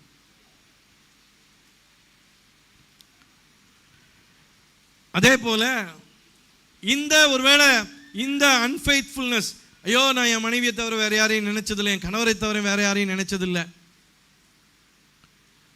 அது மாத்திரமல்ல அன்பானவர்களே, கடவுளுக்கு அடுத்தபடியாக ஒரு கணவனோ மனைவியோ தங்களுடைய பார்ட்னர், தங்களுடைய துணையாளரை தான் அடுத்த நம்பர் 1 வச்சிருக்கணும். கடவுளுக்கு அடுத்தபடியா ஃபர்ஸ்ட் கடவுள், அடுத்தது என்னுடைய கணவரை தான் நான் இந்த உலகத்தில் அதிகமாக நேசிக்கிறேன், என் மனைவியை தான் நான் அதிகமாக நேசிக்கிறேன், என் பிள்ளைகளை விட. அதான் சொல்லுவாங்க லீவ் அண்ட் க்ளீவ். இதுக்கு முன்னாடி நான் ஒரு குடும்பத்தில் இருந்தேன், ஒரு அப்பா அம்மாட்ட இருந்தேன், இப்போ அதை விட்டாச்சு. ஒரு குழந்தை பிறக்கும் போது அந்த தொப்புள் கொடியை வெட்டுறாங்க. அந்த தொப்புள் கொடி வழியாக தான் குழந்தைக்கு வேண்டிய சாப்பாடு எல்லாம் போயிட்டு இருந்துச்சு எல்லாமே. ஆனால் எப்போ குழந்தை தனியாக பிறந்துருச்சோ தொப்புள் கொடியை வெட்டியாச்சு. அதே போல தான் ஒரு கணவனோ மனைவியோ அவங்க அப்பா அம்மா அவங்கள விட்டு பிரிஞ்சு சண்டை போட்டு வரல. ஆனால் என்னன்னா தன்னுடைய கணவன் மனைவி அவங்க தான் கடவுளுக்கு அடுத்தபடியாக. இன்னைக்கு எத்தனையோ குடும்பத்தில் திருமணத்துக்கு அப்புறமும் பையனுடைய அப்பா அம்மா அவங்க தான் டிக்டேட் பண்ணுவாங்க. ஒரு குடும்பம் இப்படி தான் இருக்கணும், நீ இப்படி தான் செய்யணும், உன் மனைவி எப்படி நடத்துவோம், மனைவிட்ட இதை கேடு, உன் மனைவிட்ட அதை கேடு. ஜாக்கிரதை, வேதம் கற்றுக் கொடுக்கிற காரியம் இது நிமித்தம் புருஷன் தன் தகப்பனையும் தன் தாயையும் விட்டு பிரிந்து தன் மனைவியோட இசைந்திருப்பான். சண்டை போட்டுட்டு இல்லை, ஆனால் அதே சமயத்தில் தன்னுடைய ஆண்டவருக்கு அடுத்தபடியாக தன்னுடைய கணவனையும் மனைவியையும் முதலாவது வைக்கிறது தான் உண்மைத்தன்மை. That is faithfulness. அதே போல இன்றைக்கு சில குடும்பங்களில் ஆலோசனைக்காக போகும்போது ஒருவேளை நம்ம நோக்கம் தெளிவானதாக இருக்கலாம், நம்ம சிலர்கிட்ட கரெக்டாக தான் பேசுவோம், ஆனால் சிலர் நம்மளோட தவறான நோக்கத்தோடு பேசலாம், பழகலாம், நமக்கு தெரியும். ஒருவேளை நம்முடைய பார்ட்னர் சொல்கிறாங்க, இப்போது இதை நான் அநேக சூழ்நிலைகளில் சந்தித்திருக்கிறேன், இந்த சில தம்பதிகள் ஆலோசனையாகவே கேட்டிருக்கிறாங்க. சொல்லுவாங்க, இந்த குறிப்பிட்ட நபர்கிட்ட நான் பேசினா என் கணவர் கோவப்படுறாரு அல்லது என் மனைவி கோவப்படுறாங்க, ஆனால் எனக்குள்ள அப்படிப்பட்ட எந்த தப்பான எண்ணமும் இல்லை. அப்போ சொல்கிற ஆலோசனை, அதாவது உங்களுடைய மனைவி நீங்கள் எந்த பெண்ணோட பேசினாலும் சந்தேகப்பட்டாங்கன்னா உங்கள் மனைவியை டாக்டர்கிட்ட கூப்பிட்டு போகணும். ஏன்னா யார்கிட்ட பேசினாலும் அவங்க சந்தேகப்பட்டாங்கன்னா அவங்ககிட்ட தான் தப்பு இருக்குது.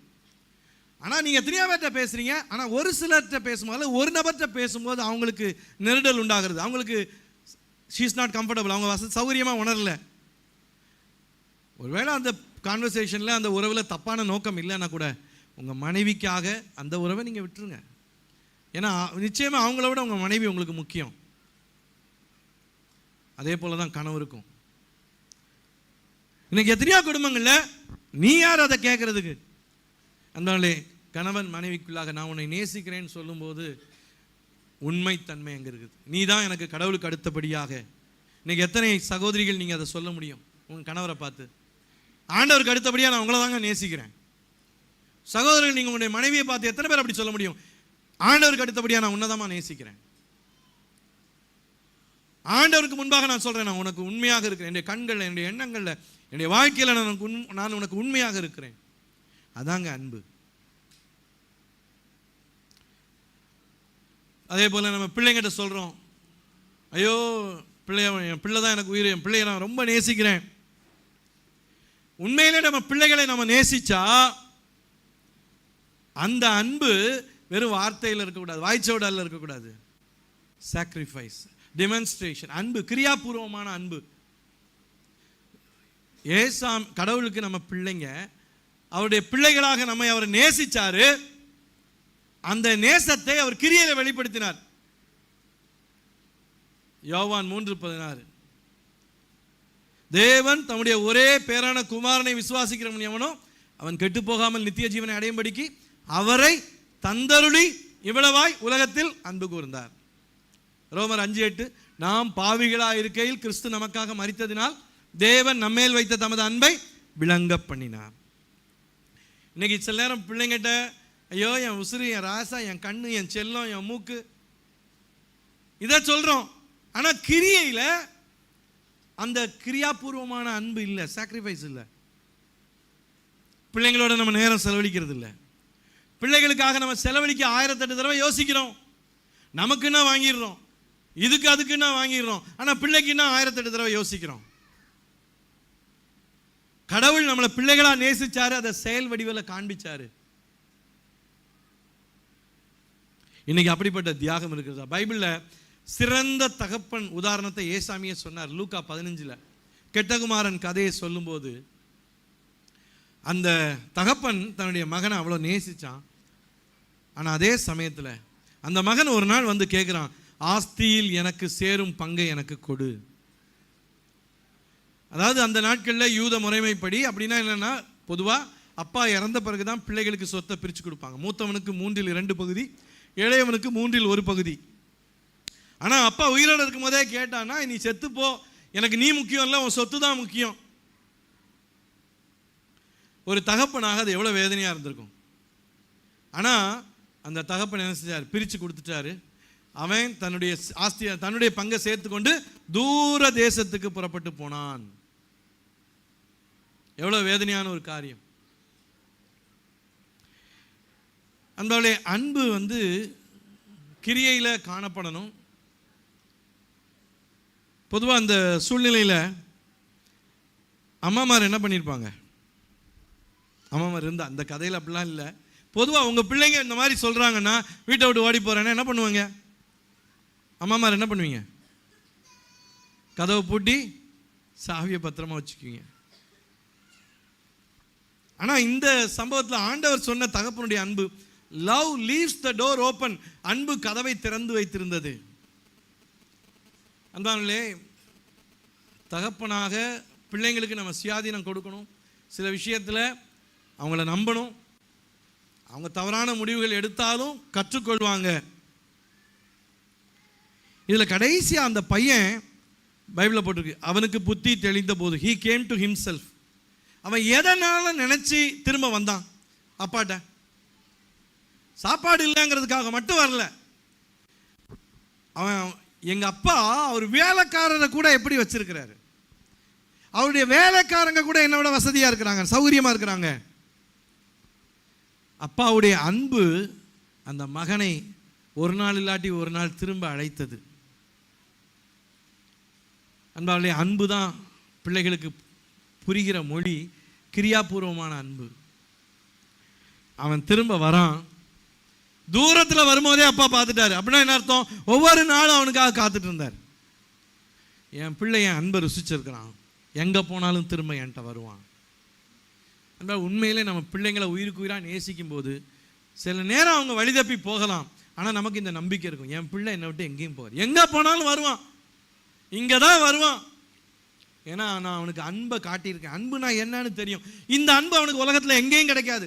எந்த பெண்ணும் கொடுக்க முடியாது, யாரும் கொடுக்க முடியாது, நண்பர்கள் கொடுக்க முடியாது. இதுதான் பெற்றோராக நமக்கு இருக்க வேண்டிய தைரியம். அவன் வந்து அப்பாட்ட சொல்கிறான், அப்பா, பரத்துக்கு விரோதமாக உமக்கு முன்பாகவும் பாவம் செய்தேன், இனிமே உம்முடைய குமாரன் என்று சொல்லப்படுவதற்கு நான் பாத்திரன் அல்ல, உம்முடைய வேலைக்காரரில் ஒருவனாக என்னை வைத்துக்கொள்ளும் தான் பேசணும்னு வந்தான். ஆனால் அவன் பேச ஆரம்பித்த உடனே அனுப்பி ஸ்டாப் பண்ணிட்டு அவங்க அப்பா அவனுக்கு என்னெல்லாம் கொடுத்தாருன்னா, அங்கி, அவனுக்கு ஒரு அங்கி போடுறாங்க. அந்த நாட்களில் அடிமைகளும் வேலைக்காரங்களும் அங்கி போட மாட்டாங்க, முதலாளிகள் தான் அங்கி போடுவாங்க. ஏன்னா அங்கி போட்டால் வேலை செய்ய முடியாது. ஃபுல் கவுன், ஒரே ட்ரெஸ், யூதர்களுடைய அந்த ட்ரெஸ், அவங்க வேலை செய்ய மாட்டாங்க. அப்பா திரும்ப திரும்ப சொல்றார், you are my son, you are the owner. அடுத்தது அவன் காலுக்கு பாதரட்சை போட்டாங்க. செருப்பு அந்த நாட்களில் ஸ்லேவ்ஸோ அடிமைகளோ வேலைக்காரங்களோ போட மாட்டாங்க, முதலாளிகள் தான் போடுவாங்க. அப்பா சொல்கிறார், டேய் நீ இந்த வீட்டில் வேலைக்காரன் இல்லடா, நீ முதலாளிடா. அப்புறம் கையில் என்ன போடுறாரு? மோதிரம். நீ என் வாரிசு, நீ இந்த வீட்டுக்கு உரியவன். பையன் இங்கேருந்து போகும்போது மகனா செல்வத்தோடு போனால் திரும்ப வரும்போது பிச்சைக்காரன் மாதிரி ஓட்டாண்டியா வரான். ஆனால் அப்பா சொல்கிறாரு, டேய் என்னதான் ஆனாலும் நீ எனக்கு மகன், நான் உன்னை நேசிக்கிறேன். உன்ட்ட இன்னைக்கு ஆஸ்தி இருக்கோ இல்லையோ, still you are my son. அதுக்கப்புறம் அவன் அந்த வீட்டை விட்டு ஓடி போகணும்னு நினச்சிருக்கவே முடியாது. இன்னைக்கு நிறைய நேரம் நம்முடைய அன்பற்ற தன்மையினால் நம்ம பிள்ளைகளை இழந்துடுறோம். அளவுக்கு அதிகமான கண்டிப்பு, நம்ம கண்டிச்சா கூட அடுத்த நேரம் அவங்களுக்கு புரிய வைக்கிறது இல்லை. ஏன் உன்னை கண்டிச்சேன், ஏன் உன்னை அடித்தேன், அல்லது ஏன் உன்னை திட்டினேன், நீ பண்ணது தப்புப்பா, விவரித்து சொல்றது இல்லை. ஏன்னா பிள்ளைகளோட நம்ம நேரம் செலவழிக்கிறதே இல்லை. ஆம் பிரியமானவர்களே, இந்த உலகத்தில் பிரிக்க முடியாத காரியம் அன்புங்கிற வார்த்தை. நம்ம ஆலயத்தில் யூஸ் பண்ணுறோம், கணவன் மனைவிக்கு இடையில யூஸ் பண்ணுறோம், பிள்ளைங்கிட்ட யூஸ் பண்ணுறோம். நான் எவ்வளோ உன் மேலே உயிரை வச்சிருக்கேன் தெரியுமாடி, நீ ஏன்டி இப்படி பண்ணுற, நீ ஏன் எடுத்து பேசுகிற. வார்த்தையில் இல்லை, நம்முடைய செயலில் நம்ம காண்பிப்போம். அந்த எங்கள் அம்மா, நான் கெட்ட குமாரனாக இருந்தேன், எங்கள் வீட்டில் முரடனாக இருந்தேன். எங்கள் அம்மாவையும் அக்கா தங்கச்சியும் வீட்டுக்குள்ளே வச்சு பூட்டி சர்ச்சுக்கு போகக்கூடாதுன்னு சொல்லி வீட்டுக்குள்ளே பூட்டி வச்சுட்டு போனேன். எங்கள் அம்மா சர்ச்சுக்கு போயிடுவாங்க, சில நேரம் போன உடனே வெளியே என் ஃப்ரெண்ட்ஸ் நிற்பாங்க, வந்து எங்கள் வீட்டுக்குள்ளே எங்கள் அம்மா சர்ச்சுக்கு விடான்னு சொல்லிட்டு போவாங்கன்னா நான் எங்கள் வீட்டுக்குள்ளே ஃப்ரெண்ட்ஸை கூப்பிட்டு 2 மணி நேரம் ரம்மி விளையாடுவோம், சீட்டு காசு வச்சு விளையாடுவோம். சீட்டு விளையாடும் போது தெரியும், தம் அடிச்சுக்கினே இருப்பாங்க. கார்டு வரலன்னா இது வரலன்னா புகை, ஏன்னா ஒவ்வொருத்தன் ஒவ்வொரு ரவுண்டில் ஜெயிப்பான், தோக்குறவன் தம் அடிச்சுக்கினே இருப்பான். எங்கள் அம்மா சர்ச்சு முடிஞ்சு வீட்டுக்கு வந்தால் புகைக்காடாக இருக்குங்க. எந்த அளவுக்குன்னா சில நேரம்லாம் அந்த ஹேங்கர்லலாம் மாட்டியிருந்த ஷர்ட் எடுத்தால் ஷர்ட்டில் இந்த சிகரெட் நாத்தம் அடிக்கும். எங்கள் அம்மாவுக்கு எல்லாம் தெரியும். ஆனால் ஒரு நாள் கூட என்ன நாயை பேய மாடை கழுதையை திட்டினதே கிடையாது, வீட்டை விட்டு வெளியே போடா சொன்னதே கிடையாது. எனக்காக ஜெபம் பண்ணாங்க, எனக்காக அழுது ஜெபம் பண்ணாங்க, என்னை நேசிச்சாங்க. அன்பார்களே, அவங்களுடைய அன்பு தான் என்னை ஆதாயப்படுத்துச்சு, அவங்களுடைய கண்டிப்பு இல்லை. கண்டிப்பு தேவைதான், ஆனால் அதே சமயம் இன்றைக்கு குடும்பத்தில் நம்ம பிள்ளைகளுக்கு தேவையானது அன்பு, கிரியாபூர்வமான அன்பு, பிள்ளைங்க கண்கூடா பார்க்கக்கூடிய அன்பு. நம்ம எந்த அளவுக்கு நம்ம பிள்ளைகளை நேசிக்கிறோம். பிள்ளைகளுக்கு எனக்கு ஒரே ஒரு காரியம் தெரியுங்க, எங்கள் அம்மா எங்களுக்காக வாழ்ந்தாங்க. எங்கள் அப்பா இறந்துட்டாங்க, எங்கள் அம்மாவை நாங்கள் அழ வைப்போம். குறிப்பாக நான் டார்ச்சர் பண்ணுவேன், அடிக்கடி சிக்காயிருவாங்க. சிக்கானாலும் அவங்களா ஓடி போய் டாக்டர்கிட்ட போய் மருந்தை வாங்கி மாத்திரை வாங்கி சாப்பிட்டுட்டே இருப்பாங்க.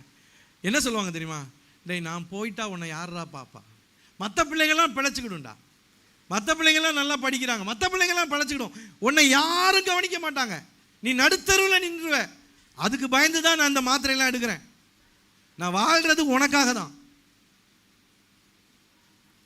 ஏன்னா என்னை தவிர வேற யாரும் உன்னை நேசிக்க மாட்டாங்க. இன்னைக்கு நான் ஊழியக்காரனான பிறகு எத்தனையோ பேர் என்னை நேசிக்கிறாங்க. நான் கெட்டகுமாரனாக ஒரு மிருகத்தை போல இருந்தபோது என் தாய் மட்டும்தான் என்னை நேசிச்சாங்க. இன்னைக்கு அப்படிப்பட்ட தாயும் அப்படிப்பட்ட தகப்பனும் தான் தேவை. அன்பு, வேதம் கற்றுக் கொடுக்கிறது இந்த அன்பு. சிலுவையில் நமக்கு ஆண்டவர் செய்து காண்பித்தது இந்த அன்பு. அந்த அன்பை கற்றுக்கொள்ள, அன்பை குறித்து பாடுறோம், ஆண்டவருக்கு கீழ்ப்படுகிறோமா? ஆதியில் கொண்டிருந்த அன்பை விட்டு விட்டோமா? ஆதியில் கீழ்ப்படிஞ்ச அளவுக்கு இப்ப கீழ்ப்படுகிறோமா? கணவன் மனைவிக்குள்ளாக நம்முடைய அன்பு எப்படிப்பட்டதாக இருக்குது? திருமணம் ஆன துவக்கத்தில் ஒருவேளை ஏகப்பட்ட அன்பு இருந்திருக்கும், அவ்வளோ உண்மையா இருந்திருப்போம், அவ்வளோ வெளிப்படையா வாழ்ந்திருப்போம், ஒருவருக்கு ஒருவர் சின்ன வருத்தம் கூட ஏற்படாதபடி. ஆனால் இன்னைக்கு எப்படி இருக்குது? மனைவி அழுது கொண்டு இருக்கிறா, நம்ம காயப்படுத்திட்டோம், அதை கூட கண்டுக்கிறது இல்லை. என்ன கொஞ்ச நேரம் அழுவா, அப்புறம் சரியாயிடுவா. ஏன்? இன்னைக்கு அன்பு இல்லை. ஆதியில் இருந்த அன்பு இல்லை, உண்மைத்தன்மை இல்லை. பல உறவுகள்ல இவனும் ஒருத்தி, அவ்வளவுதான். எனக்கு எங்க அம்மா இருக்காங்க, எங்க அப்பா இருக்காங்க, என் பிள்ளைங்க இருக்கு, இது ஒண்ணு இவரும் ஒண்ணு இல்லைங்க. அந்த கணவன் மனைவி இடை அந்த உண்மை, ஃபெய்த்ஃபுல்னஸ், உண்மைத்தன்மை. கடவுளுக்கு அடுத்தபடியா நீங்க தாங்க, கடவுளுக்கு அடுத்தபடியா நீ தாண்டி எனக்கு. அதே போல பிள்ளைகள், நம்முடைய பிள்ளைகளை நம்ம நேசிக்கிறோம், முத்தம் கொடுக்கிறோம், எல்லாம் ஓகே. மோர் தேன் கிசஸ், அன்பை விட ஆழமானது செயல் வடிவ அன்பு. நீங்க அனுதின வாழ்க்கையில தகுதியற்ற நிலைமையில உங்க பிள்ளைகள் தவறு செய்யும் போது அவங்கள மன்னிக்கிறது, அவங்கள நேசிக்கிறது, அவங்களுக்காக கண்ணீரோடு ஜெபிக்கிறது, ஏதோ ஒரு விதத்துல அன்பை வெளிப்படுத்தி கொண்டே இருங்க. தியாகம் செய்து கொண்டே இருங்க. உங்க ஹெல்த், உங்க நேரம், உங்களுடைய பணம் எல்லாத்தையும் பிள்ளைகளுக்காக செலவழிங்க. உங்க பிள்ளைங்க மாறுவாங்க. அன்பு பெரிய வார்த்தைங்க. அன்பையும் கீழ்ப்படுதலையும் பிரிக்க முடியாது, அன்பையும் உண்மைத்தன்மையும் பிரிக்க முடியாது, அன்பையும் தியாகத்தையும் பிரிக்க முடியாது. ஜெபம் செய்வோம். இன்னைக்கு அன்பு தாங்க பதில். இன்னைக்கு ஆண்டவர் கேட்கறதெல்லாம் ஒரே ஒரு காரியம்தான். நீ ஆதியில் கொண்டிருந்த அன்பை விட்டா என்று உன் பேரில் எனக்கு ஒரு குறை உண்டு. தயவு செய்து யார் யார் முழங்கால் படியிட முடியுமோ முழங்கால் படியிடுங்க. காலையிலேருந்து ரிட்ரீட் கேட்டீங்க, வார்த்தையை கேட்டிருக்கிறீங்க, வந்த வண்ணமா நீங்க போகாதீங்க. இன்னைக்கு ஒரு தீர்மானத்தோடு இங்கிருந்து போனோம். ஆதியில் கொண்டிருந்த அன்பை விட்டு விட்டேன் என்று ஆதியில் செய்த காரியங்களை ஆண்டவருக்காக நீங்க வைராக்கியமா இருந்ததை நினைச்சு பாருங்க. அந்த அன்பில் குளிர்ந்து போனதுக்காக ஆண்டவர்கிட்ட மன்னிப்பு கேளுங்க. திரும்ப நான் இதையெல்லாம் செய்வேன் சுவாமின்னு சொல்லி ஆண்டவருக்கு ஒரு பொருத்தனை பண்ணுங்க. வாலிப தம்பி, நீ லோத்துவை போல ஆண்டவரிடத்துல பார்கெயின் பண்ணிக்கிட்டு இருக்க, பேரம் பேசி கொண்டு இருக்கிறாய். ஆண்டவர் எதை விட்டுருன்னு சொல்றாரோ அதை விட்டுரு. எந்த உறவு வேணான்றாரோ அது வேண்டாம், எந்த ஃப்ரெண்ட்ஷிப் வேணான்றாரோ அது வேண்டாம்.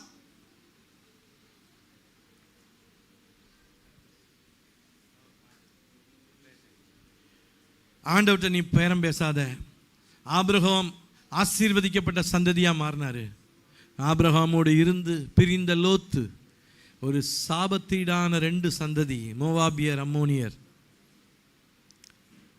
உன் வாழ்க்கை எப்படி இருக்கணும்? நீ எடுக்கிற தீர்மானத்தில் இருக்குது தம்பி. ஆண்டவரோட பேரம் பேசாத. நீ ஆண்டவரை நேசிக்கிறாய் என்றால் ஆண்டவருக்கு நிபந்தனை இல்லாம கீழ்ப்படி.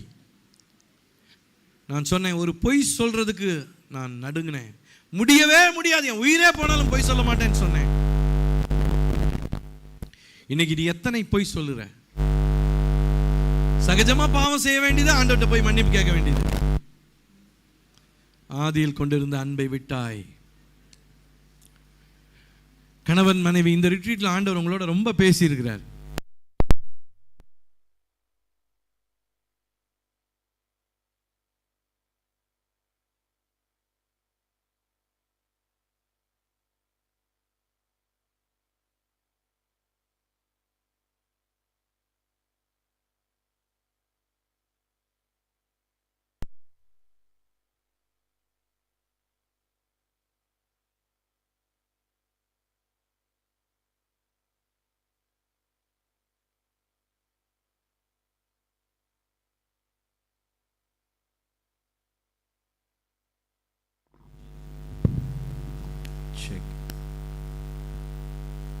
உன்னுடைய பார்வையில், எண்ணத்துல பெரிய பெரிய பாவம், சரீர பிரகாரமா பாவம் செய்யாம இருக்கலாம்.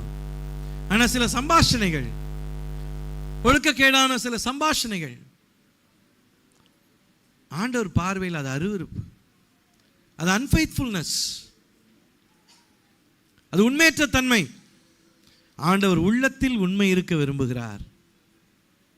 உள்ளத்தின் ஆழத்திலிருந்து அந்த பரிசுத்தத்தை நாம் கொண்டிருப்போம். அதில் நம்ம குறைவுபட்டிருந்த ஆண்டவர்கிட்ட இன்னைக்கு அறிக்கையிடுவோம். ஆண்டவரே, பரிசுத்த குறைவை எனக்கு மன்னியும் அப்பா, மன்னியும் ஆண்டவரேன்னு கேட்போம். அதே போல் நம்முடைய பிள்ளைகளை நேசிக்கிறோம்னு சொல்கிறோம். ஆனால் பிள்ளைங்க புரிந்து கொள்கிற அளவுக்கு, அந்த அப்பாவை விட்டு கெட்ட குமாரன் ஓடி போன போது எங்கேயோ இருந்தான், எத்தனையோ மைல் தூரமாக இருந்தான், ஆனாலும் அவனுடைய அப்பாவுடைய அன்பு ஒரு நாள் அவன் மனதுக்குள்ளாக வந்தது. அது அவனுடைய வாழ்க்கையை மாற்றியது. உங்க பிள்ளைகளை நீங்க அந்த அன்பினால், இயேசுவின் அன்பினால நீங்க நேசிக்கணும் அன்பானவர்களே. தகுதியற்றவங்களா இருக்கும் போது, கெட்ட குமாரர்களாக, கெட்ட குமாரத்திகளா இருக்கும் போதும் அந்த பிள்ளைகளை நீங்க நேசிக்கணும். ஆண்டவர்ட்ட அந்த அன்பை கேளுங்க. ஒரு நாளும் தயை கண்டேனையா, அந்நாள் என்னை வெறுத்தேனையா. ஒரு நாளும் தயை கண்டேனையா, அந்நாள் என்னை வெறுத்தேனையா. உந்தையை பெரிதையா, என் மேலும் தயை பெரிதையா. உந்தையை பெரிதையா, என் மேலும் தயை பெரிதையா. அன்பே அன்பே அன்பே ஆருயிர் உறவே, ஆனந்தம் ஆனந்தமே. தேன் பல நாள் உமையும் அறியா, மறந்தே திரிந்த துரோகியை அலைந்தேன் பல நாள் உமையும் அறியா, மறந்தே திரிந்த துரோகியை அனைத்தீர் அன்பாலே, எனையும் அனைத்தீர் அன்பாலே, அனைத்தீர் அன்பாலே, என்னையும் அனைத்தீர் அன்பாலே. அன்பே அன்பே அன்பே ஆருயிர் உறவே, ஆனந்தம் ஆனந்தமே. வேதாகமம் சொல்லுகிற ஒரு கருத்தை வலியுறுத்தும்படியாக பரிசுத்த ஆவியானவர் உணர்த்துகிறார். சகோதரனே, திருமணமான சகோதரன், உன்னுடைய சரீரம் உன்னுடைய மனைவிக்கு சொந்தமானது. மனைவியினுடைய சரீரம் கணவனுக்கு சொந்தமானது. மனைவியுடைய சரீரம் கணவனுக்கு மாத்திரம் சொந்தமானது. கணவனுடைய சரீரம் மனைவிக்கு மாத்திரம் சொந்தமானது. அது ஆண்டவருடைய சித்தத்தின்படி, ஆண்டவருடைய திட்டத்தின்படி கணவனுக்காக ஒப்பு கொடுக்கப்பட்ட சரீரம், மனைவிக்காக ஒப்பு கொடுக்கப்பட்ட சரீரம். அது அவர்களுக்காக மாத்திரம் அதனுடைய பரிசுத்தம் காக்கப்பட வேண்டும். வேறு யாரும் தொடுவதற்காகவோ வேறு எந்த விதமான காரியத்திற்காகவோ பயன்படுத்தக்கூடாது. பெரிய பாவம் செய்யாமல் இருக்கலாம், ஆனாலும் ஈவன் டச், ஒரு சிறிய தொடுதல் கூட பரிசுத்தத்தின் குறைபாடு, உண்மைத்தன்மையின் குறைபாடு.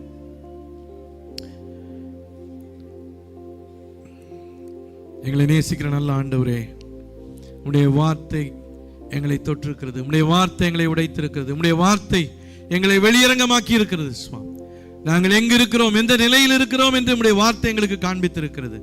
எங்களை தாழ்த்துகிறோம் ஆண்டவரே, உமக்கு முன்பாக எங்களை தாழ்த்துகிறோம். உடைய சிலுவையின் அடியிலே நாங்கள் வருகிறோம் ஆண்டவரே.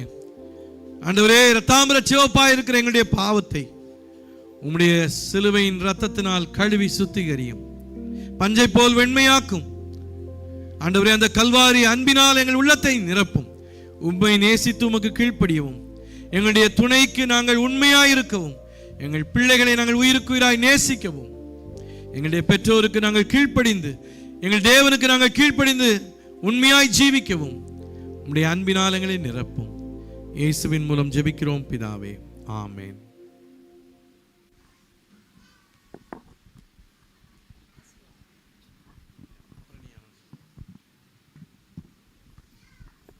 ஆசீர்வாதம் நம்முடைய கர்த்தராகிய இயேசு கிறிஸ்துவினுடைய கிருபையும் பிதாவாகிய தேவனுடைய அன்பும் பரிசுத்த ஆவியானவருடைய அந்யோன்ய ஐக்கியமும் வல்லமையும் நம் அனைவரோடும் கூட இப்போதைக்கும் எப்போதைக்கும் இருப்பதாக. ஆமேன், ஆமேன். Thank you. God bless you all. பிரியமானவர்களே, இன்றைய நாளில் கர்த்தருடைய பிரிதான கிருபையினால் இந்த ரெட்ரீட்டை தேவன் நமக்கு நடத்தி கொடுத்தார். இங்கே இருக்கிற எல்லாருக்கும் நல்லா தெரியும், நேற்று சரியாக 3 மணியிலிருந்து எவ்வளோ ஒரு மழை இருந்ததுன்ட்டு நம்ம இங்கே இருக்கிற எல்லாருக்கும் தெரியும். கடவுள் கிருபையாக இந்த ரெட்ரீட்டை நமக்கு நடத்தி கொடுத்தார். அது மாத்திரம் இல்லை, அருமையான கிருபானன் டீம் முழு GSPF சபைக்காக நம்ம கரங்களை தட்டி நல்லா சபை நம்ம நன்றி செலுத்துவோம். நல்ல ஒரு சாட்சிகள், பாடல்கள், நாடகங்கள், விசேஷமாக தேவனுடைய ஆலோசனைகள், வார்த்தைகள் மூலமாக தேவன் நம்மோடு இடைப்பட்டார். நேற்று பார்த்திங்களா, ஒரு 2 நாள் கிருபானுக்கு பாம்பேயில் ஒரு ஃபேமிலி ரெட்ரீட்டு நடத்திட்டு இன்றைக்கி காலையில் தான் அவங்க சென்னைக்கே வந்தாங்க. அவங்க ஸ்ட்ரெயிட்டாக இந்த ரெட்ரீட்டுக்காகவே இங்கே வந்திருக்கிறாங்க. தேவன் தாமே அவர்களுடைய பிள்ளைகளை பலப்படுத்தும்படியாக நம்ம ஜெபத்தில் நம்ம இந்த ஊழியங்களை தாங்குவோம். அதே போல் இந்த மழை டைம்லேயே நமக்கு மதியானம் ஒரு நல்ல ஒரு உணவை நம்முடைய சகோதர சகோதரிகள் செய்து கொடுத்தாங்க. பார்த்திங்கன்னா சகோதர உணவு சமைச்சவங்க நம்ம பார்த்த ட்ராமா, காலையில் மெசேஜெலாம் அவங்களால என்ன பண்ண முடியல, கேட்க முடியல. ஸோ அவங்களுக்கு நம்ம கரங்களை தட்டி நாம் நன்றி செலுத்துவோம். அதே போல் ஆண்டவர் உங்களோட பேசியிருக்கிறார் என்று நான் நம்புகிறேன். கர்த்தர் ரொம்ப அழகான ஒரு ரெட்ரீட்டை இந்த சபையினுடைய வளர்ச்சிக்காக ஆண்டவர் கொடுத்துருக்கிறாரு. வார்த்தையை கேட்டது மாத்திரம் இல்லை, தயவுசெய்து இன்னும் கர்த்தரிடத்தில் வளர்வதற்கு நாம் பிரயாசப்படுவோம். தேவன் தாமே உங்களை ஆசீர்வதிப்பாராங்க. ஒருவரோடு ஒருவர் சமாதானத்தை கூறிக்கொண்டு நீங்கள் செல்லும்படியாக உங்களை அன்புடன் கேட்டுக்கொள்கிறேன். அதே போல் ஜெபிக்க விரும்புகிறவர்கள் ஜெபிப்பாரா?